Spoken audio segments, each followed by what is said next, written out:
have we started, or is there another thing I have to do?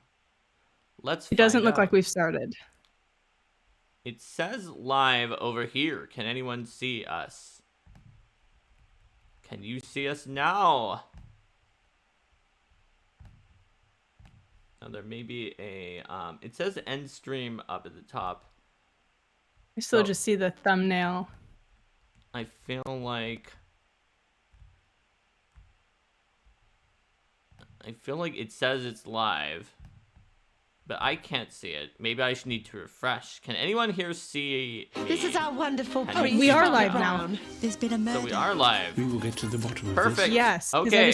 I I never know if it's gonna make us live or not. Of course, I don't see us in the now boxes, we have though. disappeared because of the fact that my computer has decided that if I focus on something else, it's going to go on a rampage. So we should appear in the boxes right about now, unless I go look at any other thing than this. Is that true? I think we're good. Awesome. Hello, everyone, and welcome to Roll for Combat Live. Steven is at Gamma Trade Show, so Hannah and I are going to be holding down the fort here without him. But that doesn't mean we can't do mini topics at the beginning of the episode just because this is Roll for Combat Live and we often do mini topics. So I have 2 mini topics for everyone today, and then we're going to talk about cozy versus grimdark, fairy tales, and sort of feel in your tabletop RPG. First mini topic. NASA has published a tabletop RPG adventure that And it's you can about download free. time. Yes, you can download it free at science.nasa.gov/ like something with Lost Universe it's called. It says it's for any tabletop RPG, and I've noticed, as far as I can tell, it's not published under any license, whether that be, it's not under CCBY, it's not under OGL, it's just there on NASA. Now, the interesting thing about it is that while most of it is pretty content neutral and just talks about the Hubble Space Telescope disappearing and some science terms and gives an NPC dossier, they definitely have D&D alignments, and then they definitely have a tiefling in it, which, as far as I know, tiefling is Wizards of the Coast's IP term that is not something that anybody else uses, and that it's a little bit unusual to have used without any licensing for, but maybe NASA has figured something else out. Also, if you take out that one word, names like dragon and halfling and other things that are in that book, I feel like are kind of fair game to just put into a content neutral adventure. So I didn't think I'd see the day when NASA put out a tabletop RPG, but I guess, you know, Wendy's did it, and like, didn't KFC put out a dating sim where you date like the Colonel or something like that? So you never know. Old Spice actually put out like a class for Pathfinder that did not use the OGL 2 at one point. And what did you call it? Oh, the Lost Universe. Yes, Not the to Lost be Universe. confused with the Forgotten Realms. Yes, no, it's very different than the Forgotten Realms. Okay. So, also, we see here in chat that Waters Leith said that it might be a good idea to remind everyone that Steven's brother, Danny, works in the movie industry as a costume designer, and he even did the costumes for Ghostbuster. You're right, Waters Leith. We need that. So that can be our second mini topic of every episode. Now on to our actual second mini topic. This one may be more interesting for discussion, which is Dungeons & Dragons has launched a $120 D&D Aloha shirt. So, And again, I say as they should. Yes. So I saw this first on Rascal News, which is Lynn Kodega's new news site that they launched. And it's interesting because if we think about the things that Steven has been saying about turning Dungeons & Dragons into a luxury nostalgia brand where a lot of the products, such as the printed books and some of the other things, are very expensive, but they make something that people would want that is like cool enough that people who have a lot of money can afford to buy it for the higher price point, then that could be a way to handle some portion of things, while the lower price point is in a subscription model on digital tools. And this seems to fit right into that playbook because $120 feels like it's a lot for an Aloha shirt. But Hannah, would you get that Aloha shirt for $120? Man, if I had $120 to spare, you bet your bottom dollar. There you go. I'm not afraid to admit that I am a sucker for some fun marketing. So it's interesting. Do you think that this sort of strategy of like luxury D&D goods is going to be something that could be successful for Wizards? I mean, it sounds like it's the kind of thing you would want if you could. Yeah, I mean, well, I feel like what people really would want is good content. I think people would spend more money on D&D if they knew for a fact that what they were receiving, like modules, for instance, as an easy one, were definitely good. If people could say, okay, I know for a fact that this is going to be a valuable and well-written and well thought out and thoroughly play-tested module, and it's going to be a great time for my friends tonight, I think people would pay even more money for D&D modules. So I think it just comes down to, is 100, like, no, honestly, I'm not going to buy a $120 shirt, but would I spend $120 on a shirt if it was really good quality and was going to last a long time and I loved it? Yeah. So it just comes down to quality. I mean, some people are always going to be diehards buying anything that a company or brand releases, but as long as it's good, I think it would sell. Yeah, I think that's a good point. Quality is important, and what type of product it is definitely really important too. And getting into some of these other product types might help them.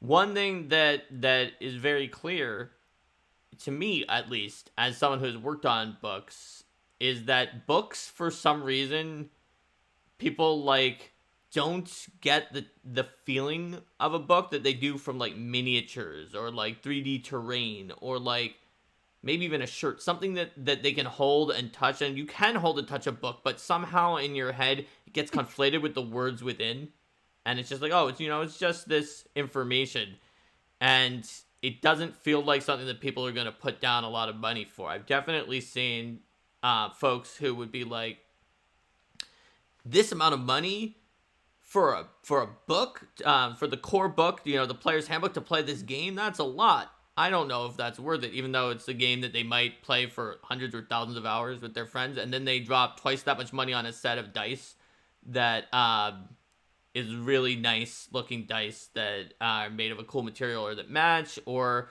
miniatures or terrain or something like that. And it's like, psychologically, there are certain kind of products that people just feel like, oh yeah, this is worth it because, they had to get these stones for these dice, and there was there was a lot of manufacturing, and they cut it exactly so it was weighted right. Whereas for books, for some reason, that doesn't kick in sometimes, even if it is a great adventure. Yeah, well, the difference I think you're talking about there too is player's handbook versus expensive, nice dice. Player's handbook, someone might just be getting into the game. Is the game worth this much money, or am I going to waste my money and time by introducing myself into this hobby? I actually think that they would see an increase in sales if they lowered the price of the starter books and maintained the price of the later ones. Because once you're in the D&D community, you play the game, you're going to learn more about it, and then you're going to say, okay, it's worth investing in these fun extras. People are more willing to because they already love it. Yeah, that's a pretty standard tactic. I think that Wizards does that page for page, and Paizo definitely does, where the starting books are just cheaper, especially the PDFs, or Paizo has it up for free. And then if you want more and you want to go deeper, then that's when you pay. All right, so there we go. That was our two mini topics, the $120 Aloha shirt and the NASA RPG module. Didn't think I'd see either of those two things this week. Let's move on to the main topic, which we talked about, is using cozy and dark fairy tales in your D&D and tabletop RPG games. But we also promised on the thumb that we're going to say, which one is better, cozy versus grimdark? The Disneyfied version of the fairy tales versus the original grimmer version that was to convince children not to, do things that people didn't want them to do. So Hannah, you're something of an expert on like sort of the medieval versions of some of these fantasy tales. Is that true, or at least something of an expert?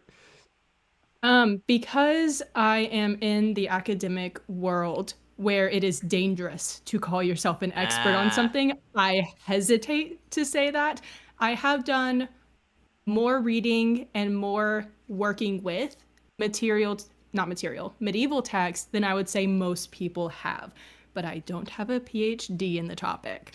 So I've, not just Beowulf, but I've read a lot of poems like L'Envol by Marie de France. oh yeah, absolutely. And works like that, just getting little here and there, both studying them for literature purposes, but also researching them specifically for RPG purposes and seeing how I can bring that era and those stories and that vibe to D&D and role-playing games.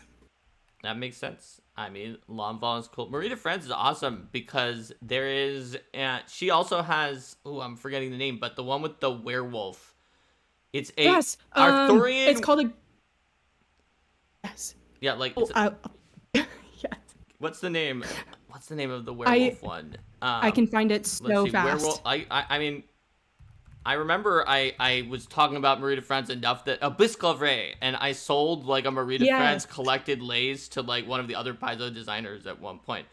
But Bisclavret is like a werewolf in King Arthur's court who like maybe has romantic vibes with this other like noble that he's hanging out with, and you would not expect to see that in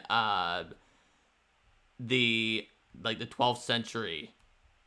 Well, the full whatsoever. story, he wasn't stuck in werewolf form. His wife found out that he told his wife, or she found out he's a werewolf, and he told her, well, when I transform, like I have to hide my clothes because if I can't get back to them, I can't transform back. And she steals his clothes, so he's stuck in that form, and he ends up getting found by a king, and that's who he's like his pet, but he's a werewolf, and they spend a lot of time together, and when eventually the wife comes and she wants to get remarried to a new man or something like that, she sees the king. Bisclavret is there. He bites her nose off. Mm-hmm. And the king's like, well, it's probably for a good reason. And that was weird. Yeah. But she the probably king, deserved it. Embraces and kisses Bisclavret too. So there's like a lot of interesting elements because, I mean, yeah, Marie de France is pretty great. A lot of those medieval texts are very interesting. But that's how you can tell to all the viewers out here that at least in Pathfinder terms, we have trained, expert, master, and legendary. And Hannah may not be legendary, but you can tell that someone actually is probably more likely to be an expert if they immediately say, no, because I'm enough in the field that I can't specifically call myself an expert because there are very specific terms on that. Whereas it's someone who's just like, I read Beowulf in 8th grade. I'm an expert on Old English and Middle English. Then maybe they don't know enough. So I'm gonna say that disqualifying yourself as an expert has raised my opinion of the amount that you probably know. Wow. Look at that. Okay. I appreciate that. So, if we're going to be talking about this, Watersleep mentions in chat that we should probably want to define our terms that we're going to be using in here. So, on the thumb, and on the title, we talked about cozy versus dark fairy tales. In the description, sort of modern retellings that are a little more happy ending style versus the old grimdark stories is kind of how I would describe that. Do you think there's another better way to split it than that? There's other ways that we could probably think of, but I can't think of any that are like inherently better. Okay. Well, let's talk about that split then. Yeah. So, what would you say defines sort of more of the more grimdark medieval style of a fairy story? When I think about it compared to the lighter ones, there is of course a violence, whether it's a literal physical violence or an emotional violence that gets involved. And it's, again, not always overt. It can be subtle. But the monster that causes harm, the monster that is a real threat, and oftentimes our hero doesn't escape. But it can also be, like in old stories about Baba Yaga, original Russian tales that involve her, scare the children stories. The victim does often escape, but then someone else becomes a victim. So even if there's a happy ending for the character you like, dark stuff happens, creepy stuff, evil stuff, to the point that modern audiences might hesitate to tell the story to their 5-year-old. That makes sense. Kind of like how in, I think the original Cinderella, the stepsister's eyes get pecked out by birds. And it's like, Cinderella doesn't have a horrible ending in the original one, but that part is like a little bit over the top compared to sort of a more modern retelling of it, where they just don't get chosen and then they're sad. Yeah, I think one sister cuts her toes off, another cuts off her heels. They're gonna fit in those shoes. Yeah. Yeah, absolutely. All right. That's pretty intense. It is pretty violent. So maybe it's like the visceral violence of the old stories, and sometimes the bad ending that happens even to the heroic character. Absolutely.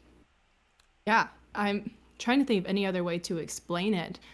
I think one good question to ask yourself is, if you're reading a story, is this dark? Would the average American parent read it to their child? And that might give you the answer. I guess that makes sense. You know what? I don't know what the average American parent would do anymore, because I feel like there's like a growing divergence of what parents are doing. And oh, absolutely. There are probably some parents who have way more appetite to show certain things to their kids than I would expect, and way less for other things. So I think that would actually be... I'm thinking my Southern community, Okay. The people that I've been raised around, the ones who do like the Disney princesses and the sweet stories. And Right. I mean, I would get scared as a kid just because an animation style freaked me out. I personally, I hate Monsters, Inc. And I'll say it. That scared me, and I didn't like it. And it's because I wasn't raised with a lot of dark themes or non-plush and non-nice styles of art in any version of the word. Right. Yeah, I think that makes sense. So here's an interesting question then in the kind of versus category. Do you think that the so-called Disneyfied, or the lighter or sanitized, as some people call it, versions of the fairy tales are in a way less authentic than the original, or are they just another lens to look at them that reveals something else about the society that changed them? Less authentic in terms of it's changed, maybe, but a lot of stories that we could talk about, especially from the medieval era, were originally oral tales. So we're talking about stories that are naturally going to change as different people tell them, and the ones we have today are the ones that someone happened to write down. So more authentic, I'd say yes, but pure authenticity I don't think we can get from the older era. I think that makes sense. Plus, when you have something that is meant to be told originally, you'll usually see certain tropes or things that are meant to make it easier for the storyteller or the minstrel or whoever it was to remember it, that you don't need once you've written it down anymore. Like things like you going even farther back, the medieval, like the Iliad and the Odyssey, constant repeated titles and phrases that are part of the mnemonic device to try to memorize such a long epic, that you maybe wouldn't have needed to write that about rosy-fingered Eos or Dawn like quite that many times if you were just writing, you knew it was going to be a book and not something that you kind of had to memorize. There's also a beauty in that, though, that poetic repetition that, yeah, maybe it was helpful for you, but it gives it so much more flavor and color. Absolutely. So some people in chat are saying that they agree when you talk about Baba Yaga that Slavic folklore often has a can be especially dark. And I think part of the reason for that is that even some of the other folklore that is medieval and is kind of dark and gruesome, the heroes who win in some of the even more Western European folktales usually win because like they possess some quality, like maybe they were brave or they were obedient and followed the rules, or they had something good about them that caused them to succeed. Whereas in Slavic folklore, it's sometimes they were just like, it's all about luck, and like they just lucked out, and the other people got unlucky and they were great and they just died. And that's sort of, it's interesting because when it also makes you think about like the philosophy and the worldview, like the fatalism of that worldview. And I found it so interesting. One of these stories I read, this girl, her stepmother had sent her to Baba Yaga and wanted her to do an errand or visit her aunt. And the girl went to her real aunt, and the real aunt was like, "Oh yeah, that's not your aunt. That's an evil witch. Here's how you're going to escape her." Like, you can't step in and just say, "Don't go." And so I find it so interesting that, and of course, a lot of it has to be cultural. You know, maybe her stepmom said she had to go, so she has to go, even if she knows it's a bad idea. But then you get a really interesting solution of the aunt saying, well, you need to bring with you a bottle of oil, a bone, something like a list of things that are essential. And this girl escaping once she's there, like she did the thing she's supposed to, now she's got to get out in this random list of things that of course perfectly line up, and you're like, oh, that's so clever, I never saw that coming. And yeah. Yeah, absolutely.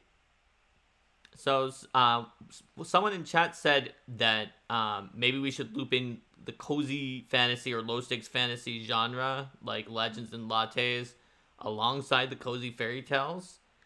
And I actually intend for us to do that in this conversation, because I feel like there are some parallels to be found between the cozier, happier fairy tales and cozy fantasy games that are meant to be like, this is low stress, my day is over, I had a lot of work to do, I just want to kind of have fun, it'll be easy, just do something low stakes, versus the kind of older, grimmer fairy tales have a parallel in like Dark Souls style, like this is hardcore, this is kind of a grim, dark fantasy setting where things are not going well and where I have to fight my hardest if I want to survive. I know I'll have earned it.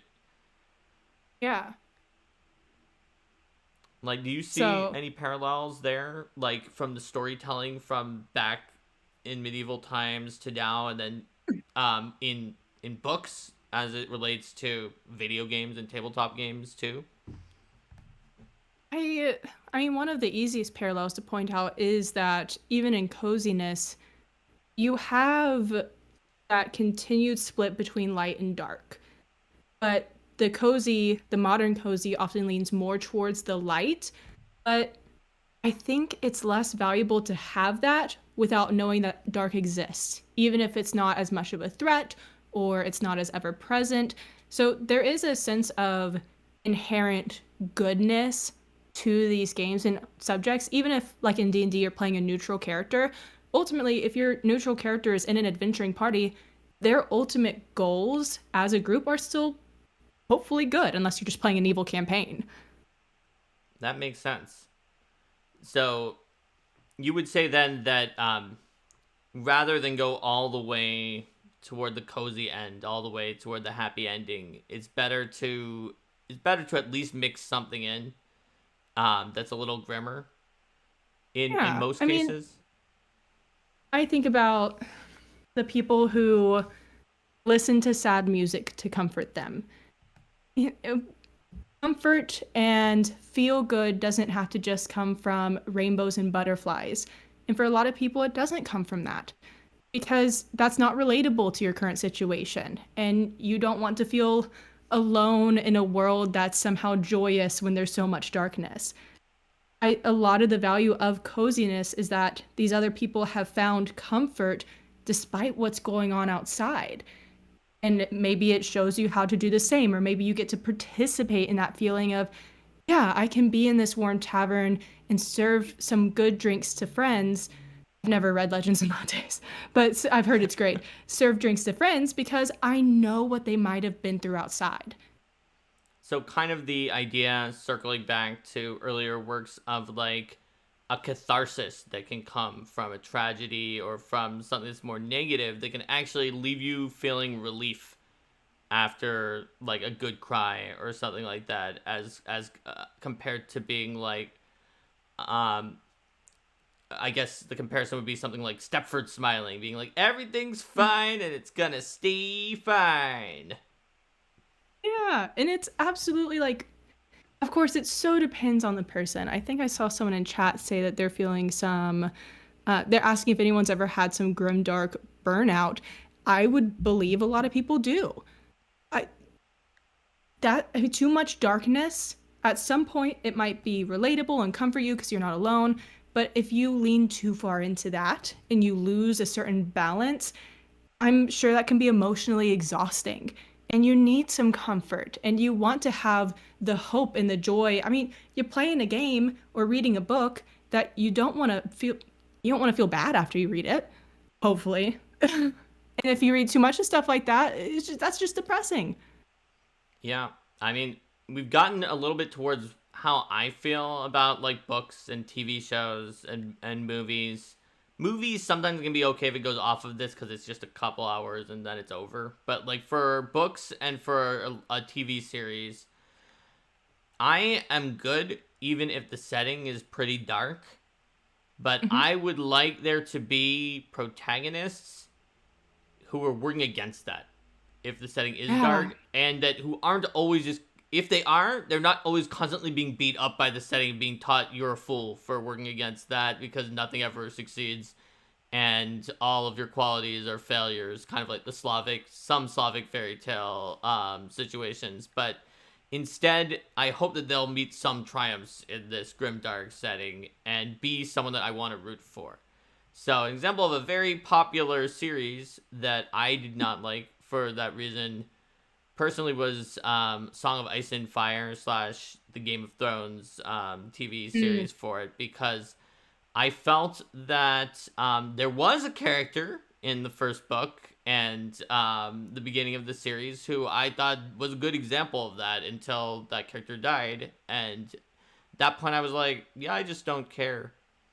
Yeah, it's gritty, it's grim, there's lots of politics going on, but whatever. People are like, but don't you hate the people who did bad stuff up to the point? I was like, nah, they're bad. You know, something bad will probably happen to them. Something bad would happen to anybody. But I was interested in seeing that one person who was trying to solve this stuff. And now that we don't have that, I stopped reading it after the first book. There was, I can't remember. There was a fantasy series about Vikings, I think called The Last Horseman, maybe? There was a TV show made after it. I remember reading the books, and I got to the point where I was kind of disengaging a little bit after a few books, but there was one character. This man, I needed him to live a long and happy and beautiful life. And he and his love interest, I needed them to be in love and happy forever. In the moment he died, I put down the book. I don't care anymore. I was rooting for one thing. There's too much darkness at this point. You have thrown off that balance entirely. You've taken away the goodness and the hope that you had in this book, and I don't want it anymore. Yeah, I understand that too. I'm going to get to some chat comments after this, but I have definitely made it through series where, like, in one series that I wound up reading because a coworker suggested it as something that would be similar to an RPG book we were working on, where like over 90% of all the population of the planet died, and that was okay because my versions of the characters who were Hannah's one guy who just had to be fine and have to be doing well with their friends and family were doing fine with their friends and family, even though all of these nameless people died and all sorts of other stuff happened. But like, if I have some people I'm rooting for, even if they have setbacks, right? Like, even if everyone knows who died in the beginning of Game of Thrones, but I'm still not going to say the name of them. But the bad guys, except for one person, wanted to capture that guy because he would have been a great prisoner.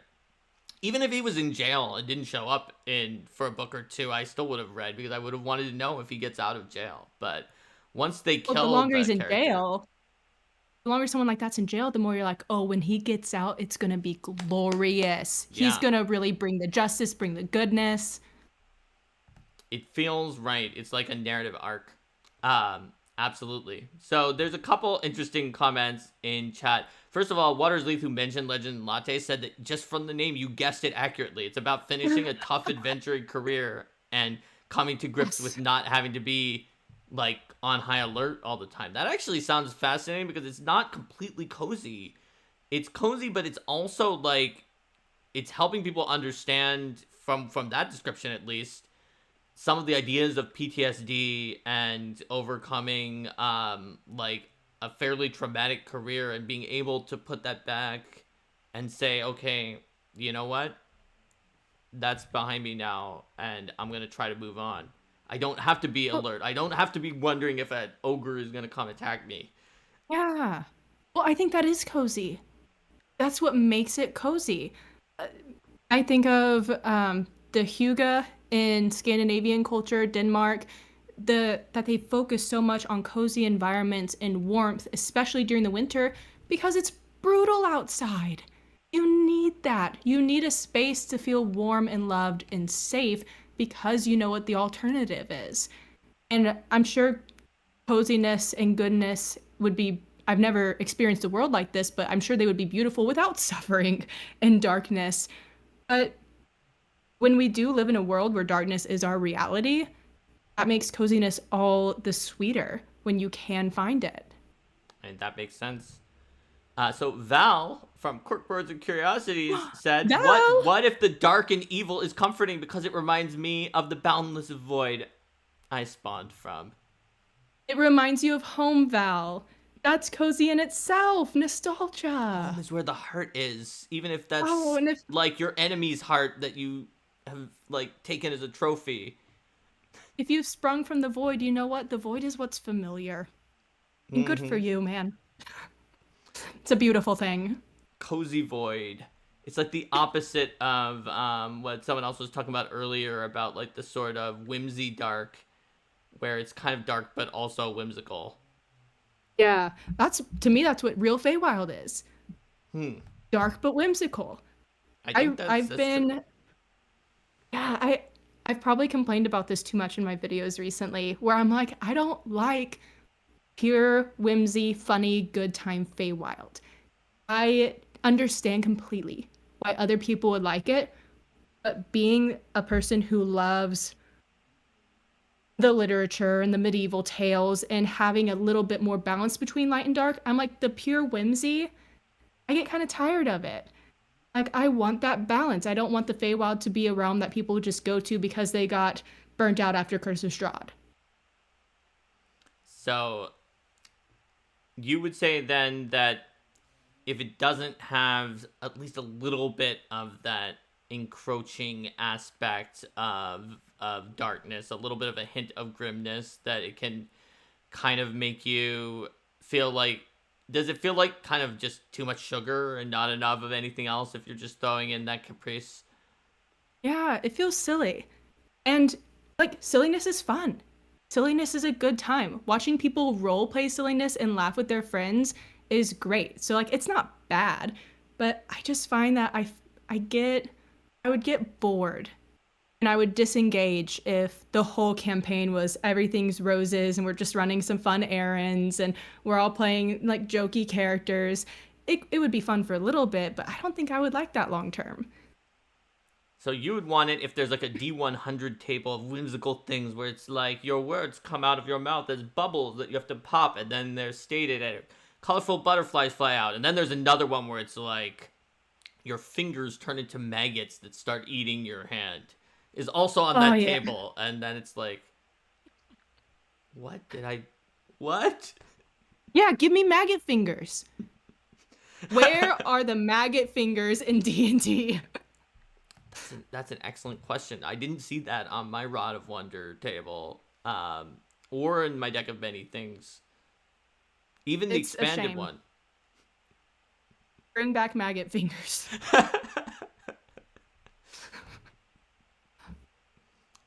Yeah, But yeah, I. Oh, go on. yeah, I feel like the alien aspect of fairies is something that's really important, at least especially in medieval stories. It's like, this is the other. This is the representative of the unknown, of like a world that we cannot explain and we cannot control and we cannot completely understand, that will change us and that has morality we don't understand. A hilarious Yes. Yeah, there's a hilarious thing, I think it was on somewhere on social media that I saw, that said, listen, if you want to know what Fae are to us with their food and changing people, just think about animals and humans. We are the Fae to them. Like, if you see, like, a raccoon or, like, some wild animal, and it's like, no, they're these strange, beautiful, clean people who just, like, live in their unusual, magical place. And there's this marvelous food that they have that once you've tried it and supped at their table for a while, when you try to go back to your old life, like, you don't fit in with everyone else anymore, and they follow their own strange logic where maybe they'll just keep you around and treat you really nicely and feed you and treat you happily, but if you mess one of their rules up, which they've never explained to you, they might kill you or do something awful to you at any time, throw you out, and it's like, we are the We're Fae the to Fae. animals. Well, and even if they, like, a raccoon has never had this conversation with one of his raccoon buddies, he's never encountered a human or heard of these strange creatures, he doesn't fear them, he just encountering it for the first time, he's digging through someone's trash, he's minding his own little grimy business and doesn't want to be touched. In this foreign creature, Animal Land, there's rules. You watch out for each other. You're suspicious at first. Maybe you're a more chill raccoon. This person comes out, they could try and attack you, which, fair, animal behavior, or why did they try to pick me up?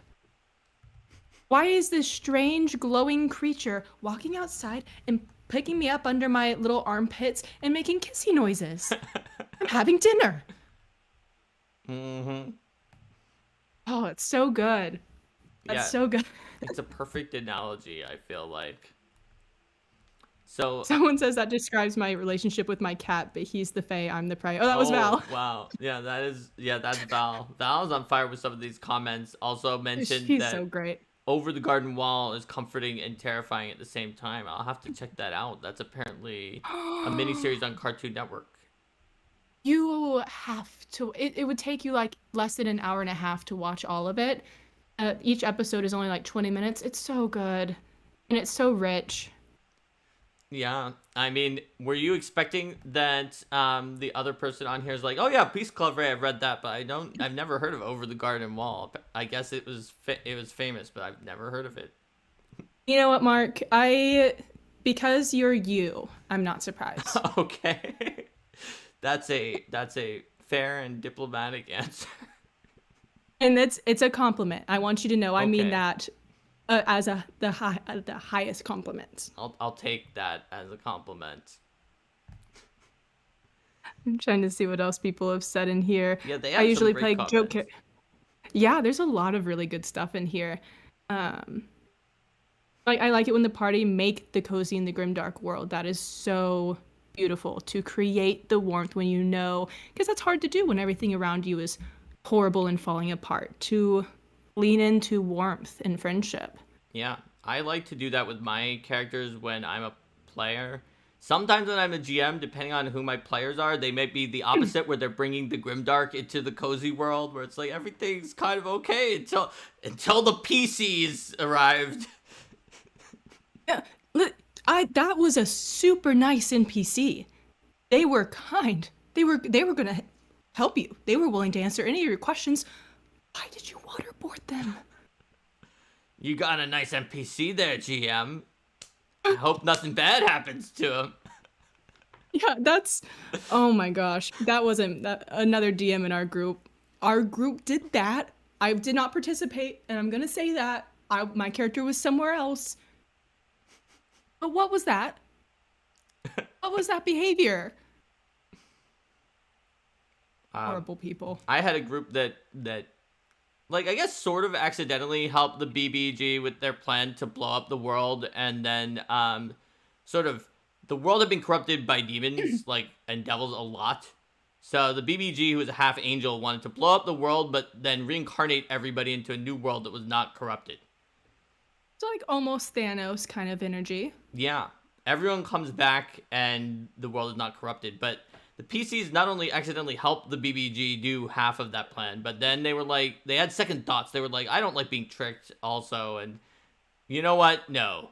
So they actually teamed up with the demons, because the demons were like, we put a lot of effort into corrupting this world, and we're 100% on your side, PCs. We will do whatever you want. And so, like, this bard character, like, found a demon and got them to, like, craft magic items for the party.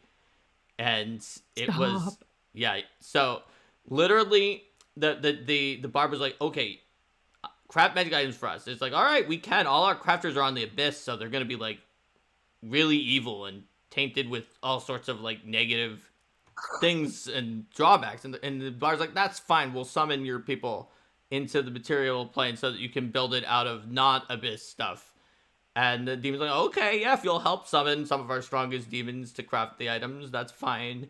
And the bard's like, if you do, you're not allowed to attack any of our group who are saving the world. What you do on your own time is fine, but you owe me 8 hours a day crafting items. And so That is so funny. yeah, so this is an evil bard. So they brought in the demons, and they were crafting items. One of the demons had beef with one of the PCs who had decided not to help the demons. And so that demon, like, went aggro on, like, the friends and relations of that PC. And so that PC got the other PCs to track down the demon that did that and just wipe them out and save their friends and family. And the bard came back to the Glabrezu demon who had made the agreement. Is like, I'm furious with you. I'm furious. And the demon is like, look. I am so disappointed in you. The demon is like, look, okay, look. First of all, that person who did that worked for a different demon lord who my demon lord hates. A. B, the person who was attacked was not even the one of your group that was saving the world. It was the one who explicitly wants to stop you from saving the world. So they followed the rule. They were crafting for 8 hours, and then they went off and did that. And the bard is like, oh, you misunderstand. You think I have a problem with you kidnapping the friends and family of that other character? That's fine. That's the kind of thing. But you got caught, and now she's dead. She's not crafting items for me. That is the problem. Now I didn't get as many items. So, oh my like, gosh. they were bringing the grim back to the setting. I don't know what to say to that. That's so beautiful, and so honestly, that's so Fey to me. That kind of chaos. Like, well, what if we just worked with these guys? Even the demon was like, you make a good point to the bard. It's like, I didn't even think of that. No, I'm so sorry. You know, demons. What can you do? What can you do, man? Sorry. Oh my gosh. Yeah. Make demons scary again, someone said. Yep. That same bard offered all of the souls of the elves to a demon lord in exchange for knowledge on how to stop the BBG. So, you know, sometimes your party can bring the grimdark. Maybe it's just and that that's one their bard. right. And they have every right to do it. Yep. So the world was in harmony till the PCs came. The Shire was at peace until Gandalf arrived. That's right. You know, it's like until the Fire Nation attacked. Oh. So what are some of the best techniques people can use to bring both of those aspects, both sides of the coin, like the thing that you were saying that was the ideal fairy tale, into their tabletop RPG game, whether it's D&D or Pathfinder or something else, to make it feel like kind of a classic fairy tale? I actually have a very strong opinion about this. And my answer is the unknown.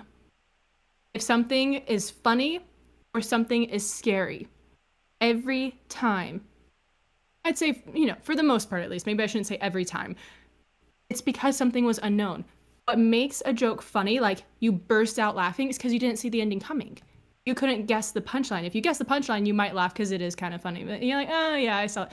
If you didn't see it coming, there's the potential to crack up. It's new, it's novel. A lot of what's scary about the unknown with classic literature, historical fae, they're so unknowable. And so you can have the cozy and the familiar, but to bring in that darkness and that risk, you need the unknown. You need something that people can't understand. And even if your PCs do learn more about a certain threat, start to gather information about it, they still can't predict necessarily what this thing will do.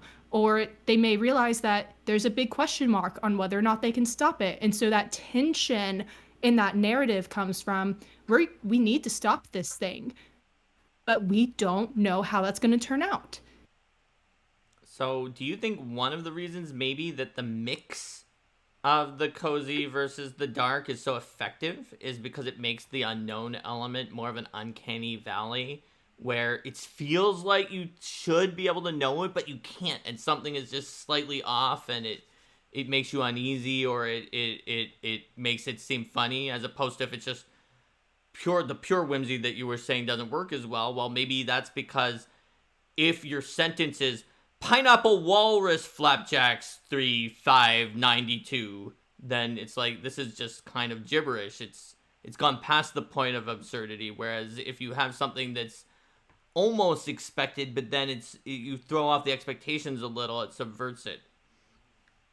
Yeah, that's absolutely that unknown element.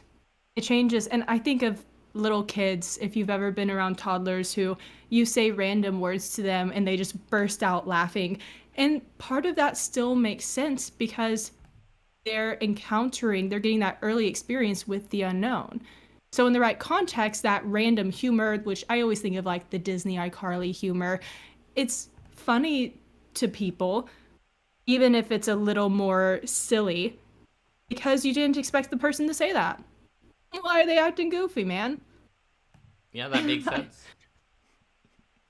Yeah, it's the thing that goes out of expectation.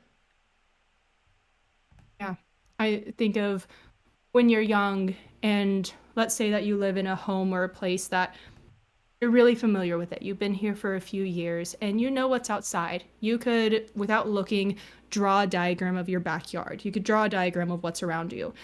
But when you go out there at night and you can't see it anymore, you know what should be there. But maybe there's a strange noise. Maybe there's a rustling in the leaves. And what should be familiar suddenly isn't. And you're afraid. When your logic tells you shouldn't be. And that's Faye, baby. That makes sense. It's like a strange new logic that makes sense by its own set of rules, but they're not the rules that we know. They're not the rules that we understand or that we expect. Yeah, and they're familiar enough that like you think you might be able to figure it out. Say politics, you know that there probably are rules, and you shouldn't just be rude, but where's the break off from normal expectations? And that question should be what causes problems if people are in the Feywild. They shouldn't be able to just perfectly understand this strange new culture they've jumped into. And it's fun when things go wrong. When you didn't get it right. Yeah, that makes sense. And maybe even to keep in with the idea of the unknown, maybe if they don't find out why things went wrong immediately, it can lead to this creeping question of what's going on. So, like, let's say you have a group of Fae to whom owing a debt is a big problem because they can call that in on you at any time, and that's gonna be they can force you to do things for them. They can force some pretty bad stuff with this type of Fae. And so in their culture, they never say thank you or anything. They don't acknowledge a receipt of something from another person, because that acknowledges a debt and that locks it in. So, but you as the GM, maybe you didn't tell your players any of that. They were just talking to someone and they were like, oh, here's some of this. And then the player's like, oh, thank you. And then like someone rolls sense motive or something like that, or, an insight in D&D or perception in Pathfinder. And it's like, okay, you sense that like everyone who was watching was kind of like, when that happened. And the player's like, why? What did I say? Because they're like, thank you. Now I would like to talk to you about the Stag Lord's Forest. And just everyone's like kind of staring at you a little. It's like, why? What did I do wrong? That was just a basic sentence. What was wrong with that sentence?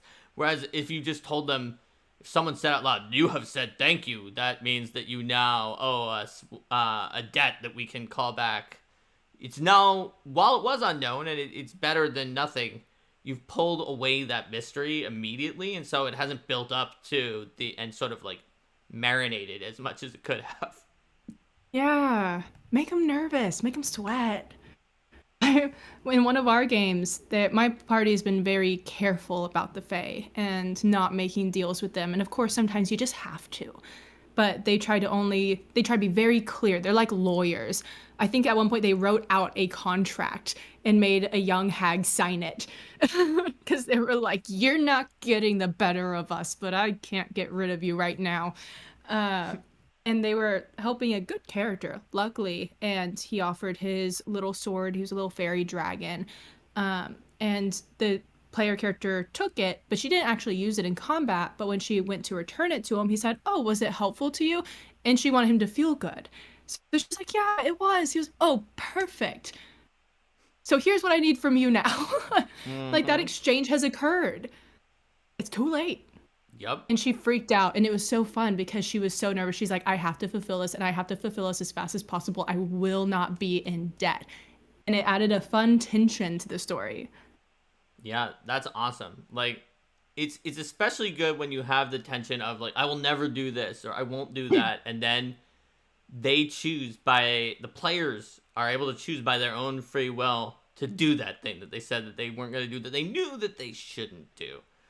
That's definitely something. I have a dark fairy tale setting that I run some games in, and there's one character who's a fighter who, like, one of his main things is that, like, his sister disappeared at one point, and he's pretty sure that they were captured by Fae. That the sister was captured by Fae, and he was able to track it down and was, like, pretty sure that it happened. He was dealing with this sort of unseelie noble who he thought was like, there was like a 50-50 chance this person is the one who may have orchestrated all of that. And he was like, I hate this guy. I'm definitely not going to deal with this guy for sure. And if I can, I'm going to kill him, whether he's the right person or not, because he's at least related to it in some way. And by the end of the conversation, he had made a deal with that guy, and the player was like, that was fantastic. My character is so angry that he made that deal, but like, it was just, the offer was too good because of the fact that the Fae knew that he was coming and it set things up in advance ahead of time, so that it's hard to even be mad at him. The player was like, my character is mad that this happened, but can't even be mad at the Fae Lord, because like an unrelated Fae had like captured an ally of the PCs who like goes around killing unseelie Fae. That was like what the ally did, and the PC had teamed up with her because, well, hates Fae as well.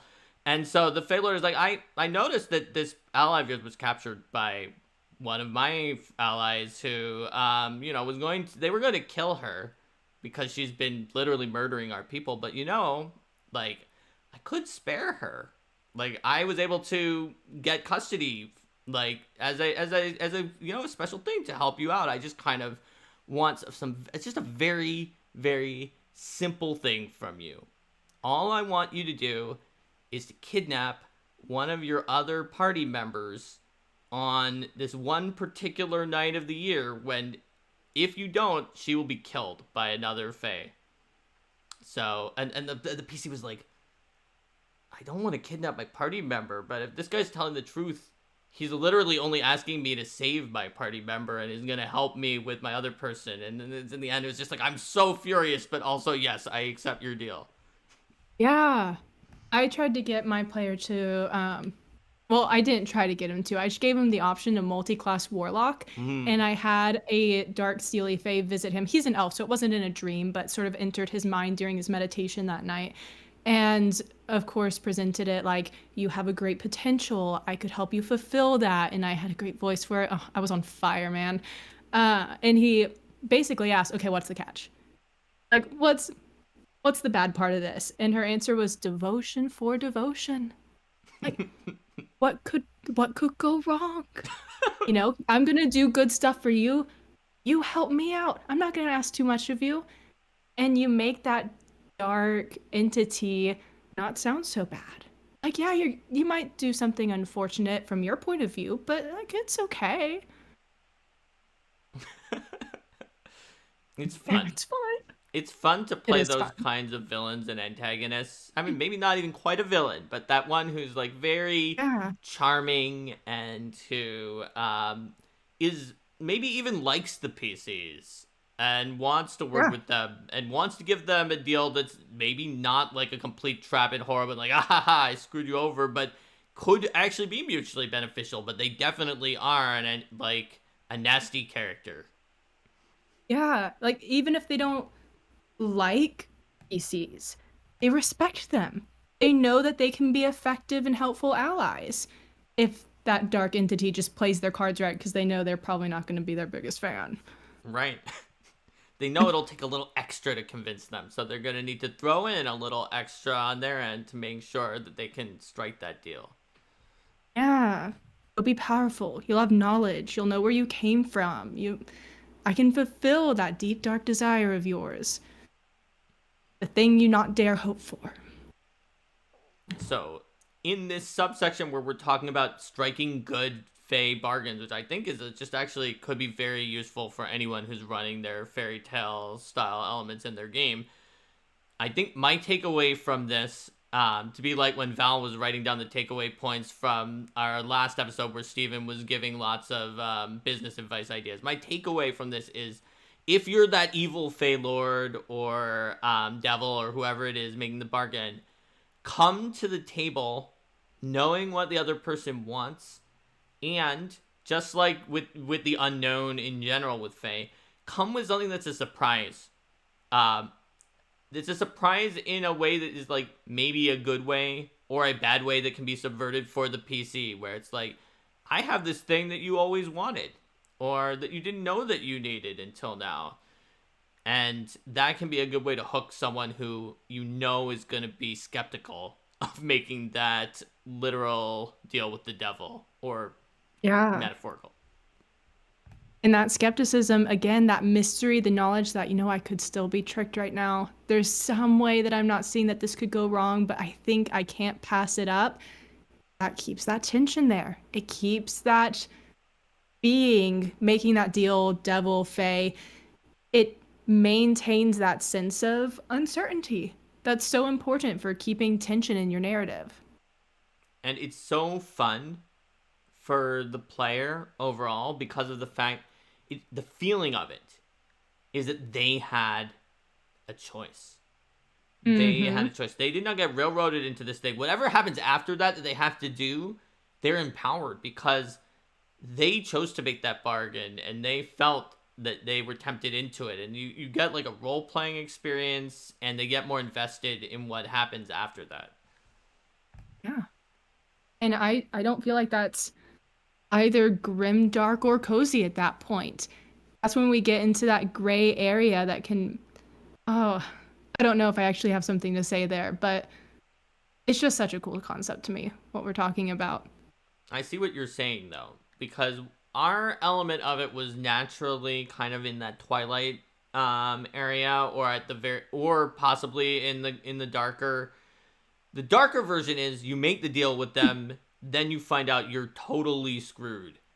And, like, everything is over because what they gave you maybe isn't even worth what you wanted to get from it. And even if it is, what you're paying in return has ruined you. Whereas the Yeah. cozy version is kind of like they ask for something silly, like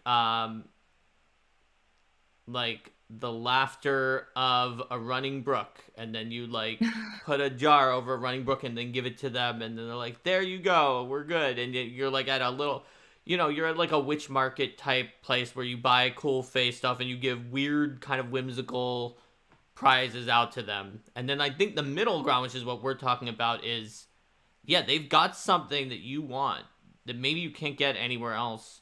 You'll have to pay for it, but you're not ruined at that point. It only makes things more interesting. The mystery deepens and the plot thickens. Yeah.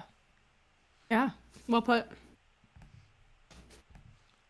So, Oh man. let's see. Drayden in chat says they like to run a few hard rules with their Fae. No lies. They must fulfill agreements. The books must be balanced so that the PCs have an illusion of being able to go to the table with Fae and at least having some safeguards built in. Yeah.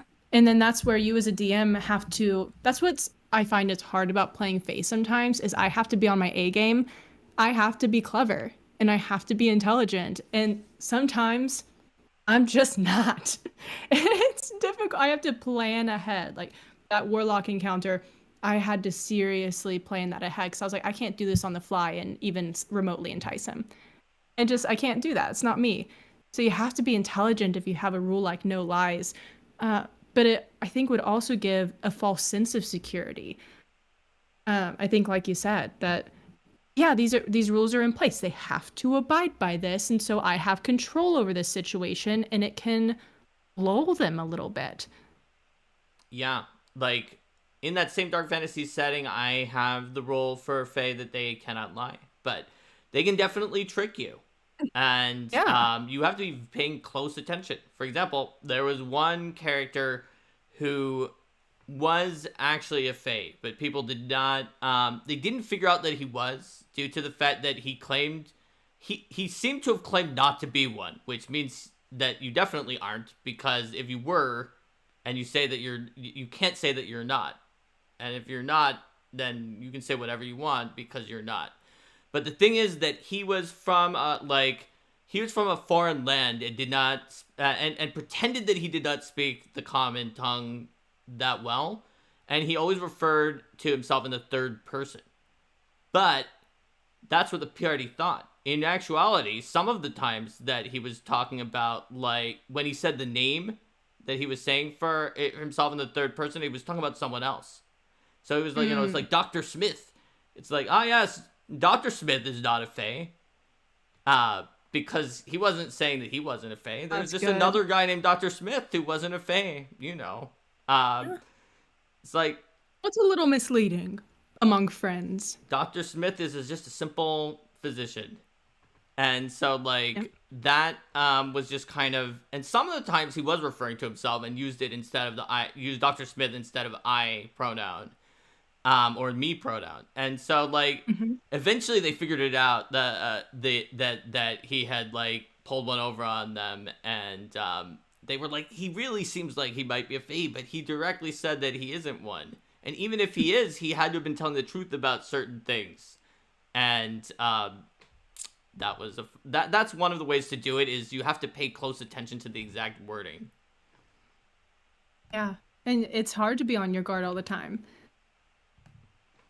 I think if you're doing a tabletop role-playing game, though, you want to make sure it feels earned, because you are the GM, so it's very possible to trick players, especially if you're using the unknown to create rules that they don't even know about, that they broke.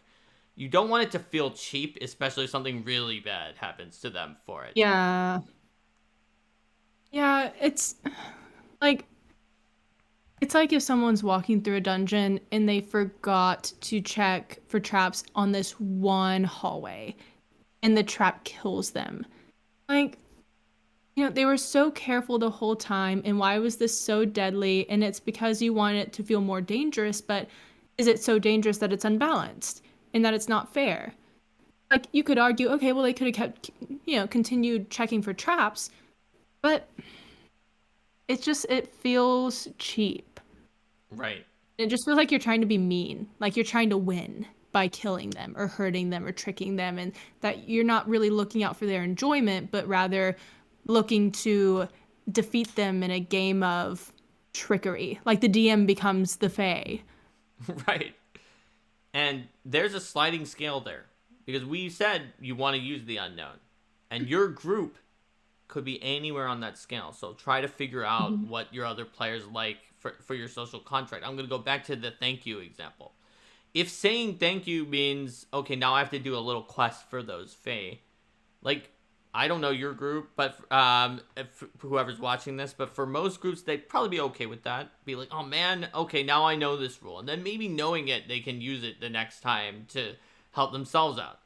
But if saying thank you meant that you had an obligation such as like, and now you belong to me, and you've become an NPC, and it's like, you didn't even tell me the rule about thank you, and then I said thank you, and now I'm an NPC, and my character's out of the game. It's like, that's obviously on an extreme end that's going to anger, like, nearly any player.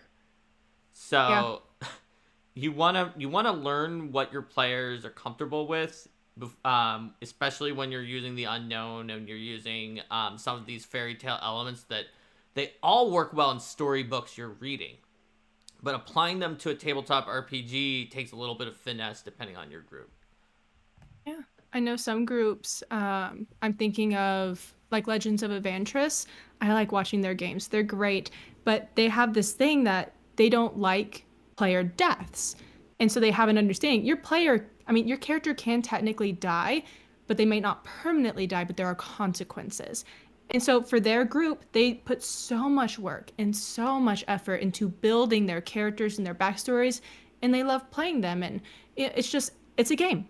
It wouldn't be fun for them if their players perma-died, but there's still consequences. And they have found that balance. They have communicated and figured it out.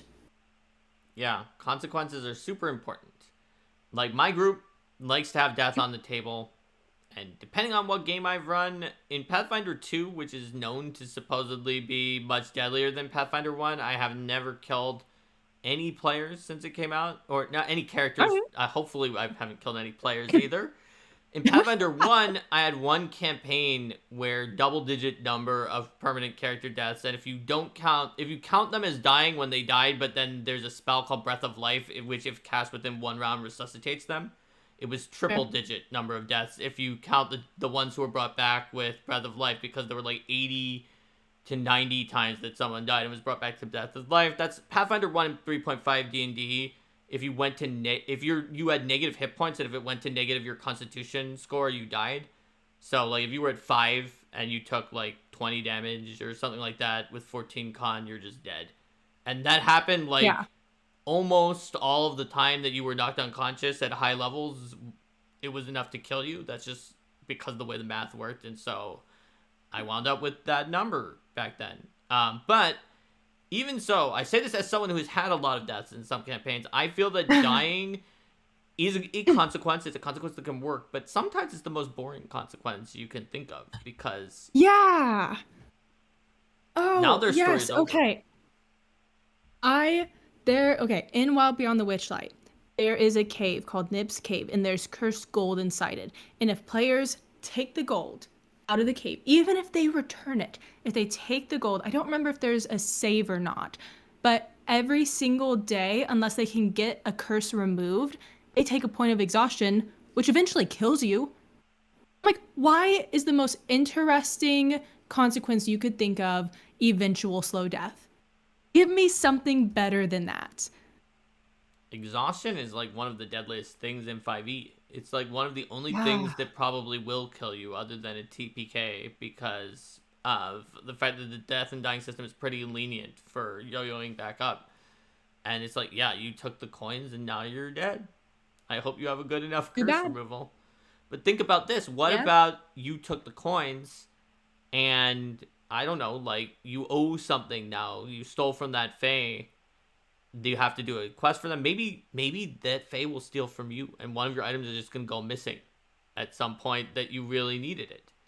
Or take a page from Pirates of the Caribbean, and like now you're like an undead because you stole the gold until the you gold become Fae. Or you become Fae. Like, every single day you make a roll, and if you like, instead of exhaustion, you take one step closer to your nature changing. Maybe your alignment, even you become more chaotic because of the effect of this gold on your mind. Your ears are now pointier and your hair now kind of looks like leaves or something like that, and it just keeps changing more and more. Or if it's gold, maybe you become more of like some kind of fae that's associated with metals or with wealth, like a Yeah, chloricon or something like that. that's see, that's good. That's so much more fun to me.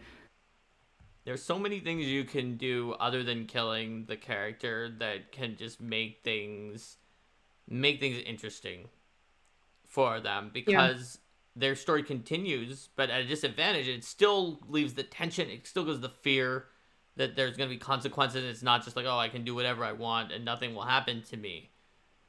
And obviously Yeah. you could have I death on the table as one option, but yeah. Like, it's not avoid death at all costs, but know at what point the threat of death is still fun. Because we are playing a game. Like, we're getting together to have a good time with friends. So yeah. I think of like the consequences and the threat. In our very first campaign, we had to deal with some lycanthropy, some were rats, and some people got bitten and failed their check. And so each day there was like a slow transformation that was going to happen, and two of our players had removed curse, but it had to succeed within a certain period of time. Our DM would only let us try it once a day on each other, and each day it failed, the DC would go up until you just eventually we were able to, like, at the last minute prevent becoming were rats for some of us, but there was a tension there. And then at that point, it's also up to your players to make sure that tension doesn't ruin the fun. Like, it became kind of a funny thing where the two people left with it were the people with curse removal. And so every morning they wake up and be like, bring it here, brother. Pat each other on the back and cast the spell. And it was like a funny moment. Like, yeah, we've got to get rid of this curse, but like, let's hug it out. Might as well make the most of it. Right. And like, our DM didn't make us have fun with it. That was our choice to see, okay, potential consequences. How can we still enjoy this game and maybe get some cozy and some good times and laughs out of this tension while taking the tension seriously? So Kobanizer in chat says the person who cursed the gold wants the thieves to die and doesn't care if you're impressed by how interesting the consequence is. So my counterpoint to that is, yes, obviously killing the person who took the gold is a useful thing to do. But if that's the only thing you cared about, you could just kill them. If you could just do whatever you want on this gold, you could just kill them instead of having them die slowly with exhaustion that they could potentially remove, and it takes a long time. Now, if you wanted them to suffer first, that could be part of the reasoning for that. But at the point where you have some nuanced desire for what happens to the person who stole your gold, you could also have the person who left that gold have some other desire. Like, if it's greed, if it's wanting to have the most valuable things, then the suggested curse I gave of being able to steal something of greater value from the thief at an inopportune moment could be a good way to do that, especially if you steal like their sword right when they're about to get into a fight, and you're hoping that will kill them in a way that exhaustion death is probably not a very pleasant one as you're dying slowly, but dying because your sword got stolen because you were a thief is also the kind of poetic justice that I think Faye would love to give out to someone, to make them feel not only that it was bad and I'm dying, but also like, and I died because of being stolen from. Feel what Faye felt when his gold was stolen. Yeah. Yeah, exactly. Oh gosh, there's so many good comments. Yep. So have you run like a pure Fae-based campaign? I know we're like pretty much off the grimdark cozy. No, it's fine because we're right talking now. about grimdark and cozy fairy tales as we go along here.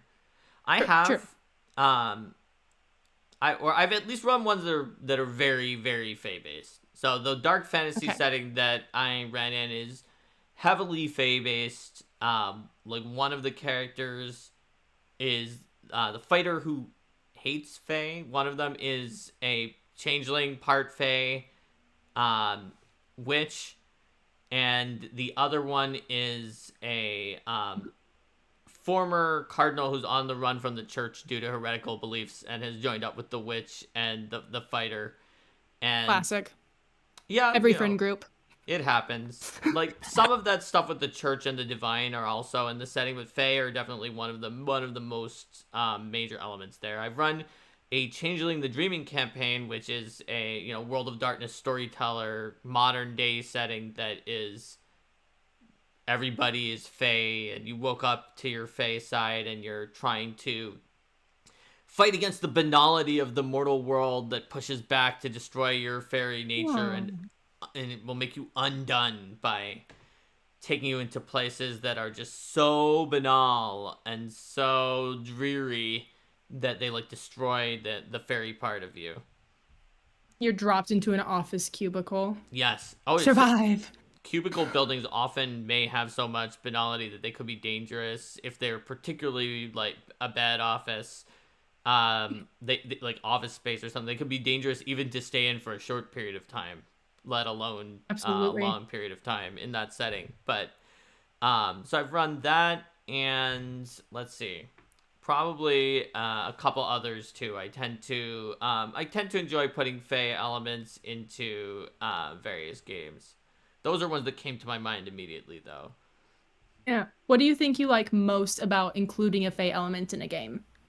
So I feel like the fairy tale aspects of it, both the cozy side, sometimes the happy side, but also the grim dark, the weird logic, the unsettling unknowns, and being able to in some cases define these story tropes as being something that happens in the logic of fairies because of stories. And I wrote that into Battle Zoo Ancestry She, one of the ancestries for the Year of Monsters. They're an ancestry that is we are the fairy tale fairies that do all of these things. We are affected by the stories mortals tell. We otherwise don't care about them, but one of our factions goes into the mortal world to stir things up because they want certain stories to be told, because that can affect us.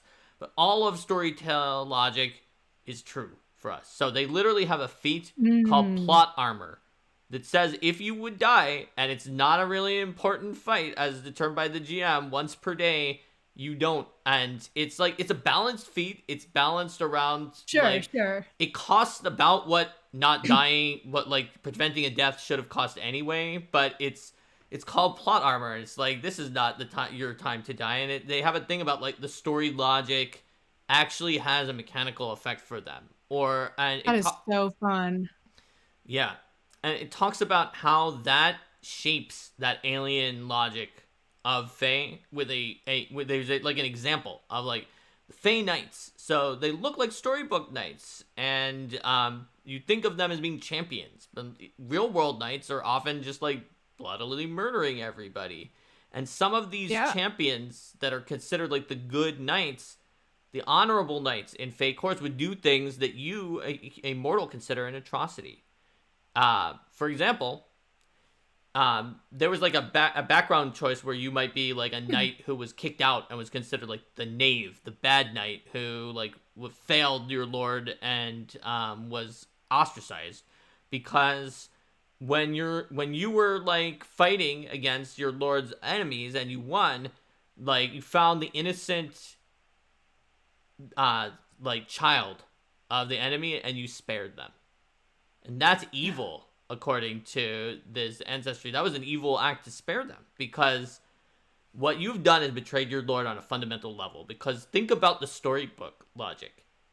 What's going to happen when that one survivor, who's also the child of the main enemy, survives, and this lord who you were working for, who wiped out everybody else and their parents, is still around?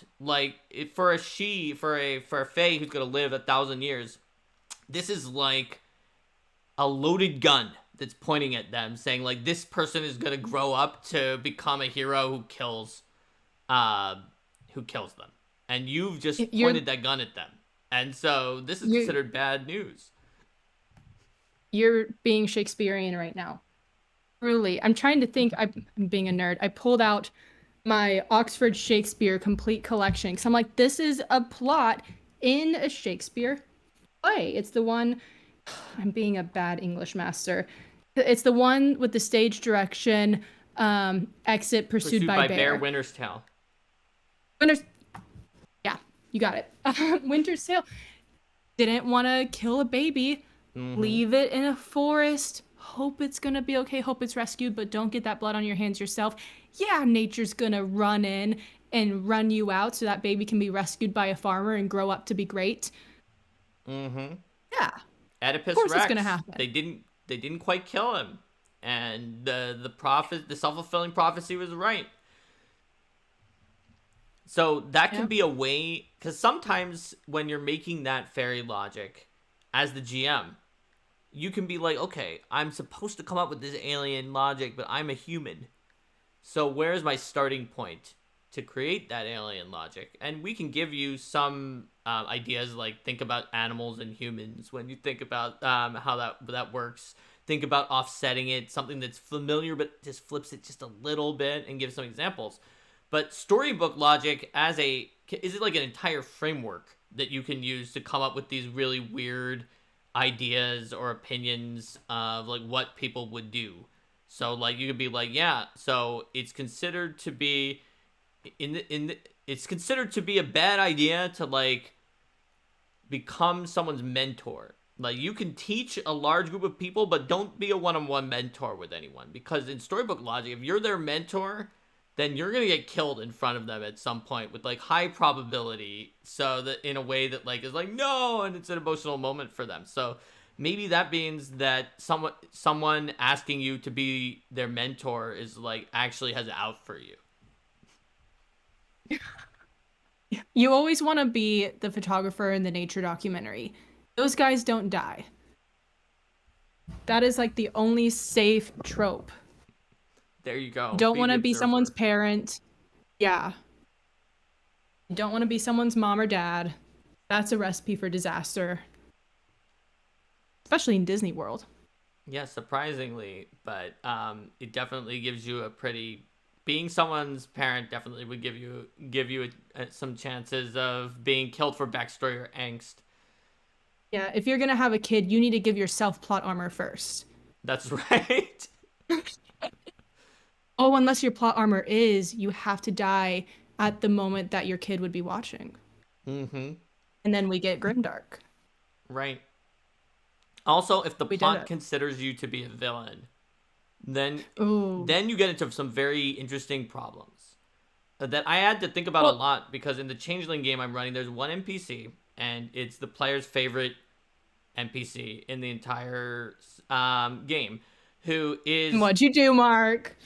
So what'd you do with the favorite NPC? Well, no. She is their favorite NPC, but what made her the favorite NPC is she is this very morally ambiguous, but like generally seems to be helping the PC's character, who, according to her, and she may be lying about everything, and it's hard to say because she's very mysterious, that according to her, an enemy cursed her so that the story logic like considers her to be a villain, and will treat her, anything she does, as villainous, and whatever happens is like what would happen to a villain at that stage of the process, and it makes people not trust her. So anytime something bad happens, she blames it on that. Now, she may just be lying.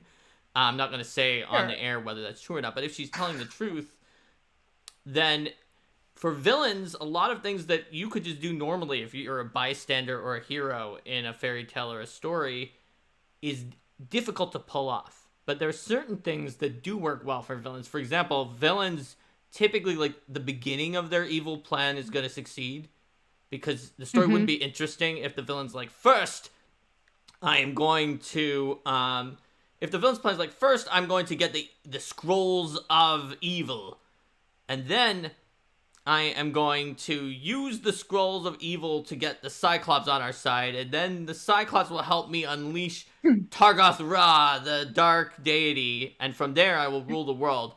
You know that you're at least going to get the scrolls of evil. Oh yeah, because they have it's to. kind of boring if you didn't even get those. You probably get the Cyclopses on your side. So, Oh yeah. if you know that this is going to happen, then you start your plan with just unleashing Targoth Ra. You don't make more steps than you need. Make sure that you're okay with only the first thing succeeding. Kind of like Unless Xanatos you and have, Gargoyles.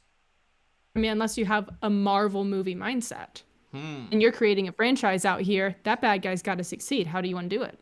That's a good point. But even with Marvel, there's one movie where he succeeds, and then when it moves past that, they kind of find a way to do something else with it. Okay. So this character has to act like a villain, and to try to not just get a huge comeuppance where all of her plans fail. And so some of the things she does are make plans where after the first stage, she gets at least something that is fine, even if the rest of everything that she does gets foiled. She also sometimes sets up things that would be really, really bad if somebody else found out that she did them, or that like it would be bad for her, or everyone will hate her if it's discovered, or some kind of comeuppance that she knows is going to be far enough into the future that she figures that the story would, just like we talked about the guy in jail, he has to come out and do something. The story would want these balls she's juggling to fall, and maybe a knife she's juggling to fall on her, and so they won't kill her off or make her fail everything else yet until that other thing fails. And then if she keeps tossing these up there and making them worse and worse each time, so that there is a bigger and bigger thing, then as long as those other things don't get revealed or don't get stopped, that will allow her to make it just a little bit longer and to push back against fate for a little bit longer. So that's sort of how that character works. Such a good mix of tragedy and comedy together. The comedy of that juggling and that planning and that cleverness, but the tragedy of why you have to do it in the first place and the consequences if it doesn't work out the way you plan. Yep. And such a good character. It's my PC's favorite character in that campaign. And she maybe just be lying and be doing evil things for fun, and does not have this curse, but the PCs are slowly became convinced that, or at least the one who knows about it, became convinced that she was telling the truth about what was going on, and decided to listen to her, the NPC, even though the NPC is like, by the way, if we don't find this person whose role in the story is to be like Gilligan from Gilligan's Island and screw everything up, we know that it's got to be one of these 7 people, and we may just have to kill all of them, even though one of them is you're in a relationship with. And the character's like, that is terrible, so I hope we figure out who it is, but I can't just discount you because you've proven yourself to maybe not be the villain I thought you were originally. And it got very complicated. But that's what I like about fairy tales, is like the kind of the depth, the drama, the weird logic that makes you think about things in a different way, because like that player and that character would never have like thought of things of like, yeah, this person, the Gilligan, means no harm. Like literally doesn't hate anybody and is not malicious, but is guaranteed to screw things over and make the villains, or the actual villains who have really, really bad plots, succeed due to just like being the wrench in the works that like messes everything up.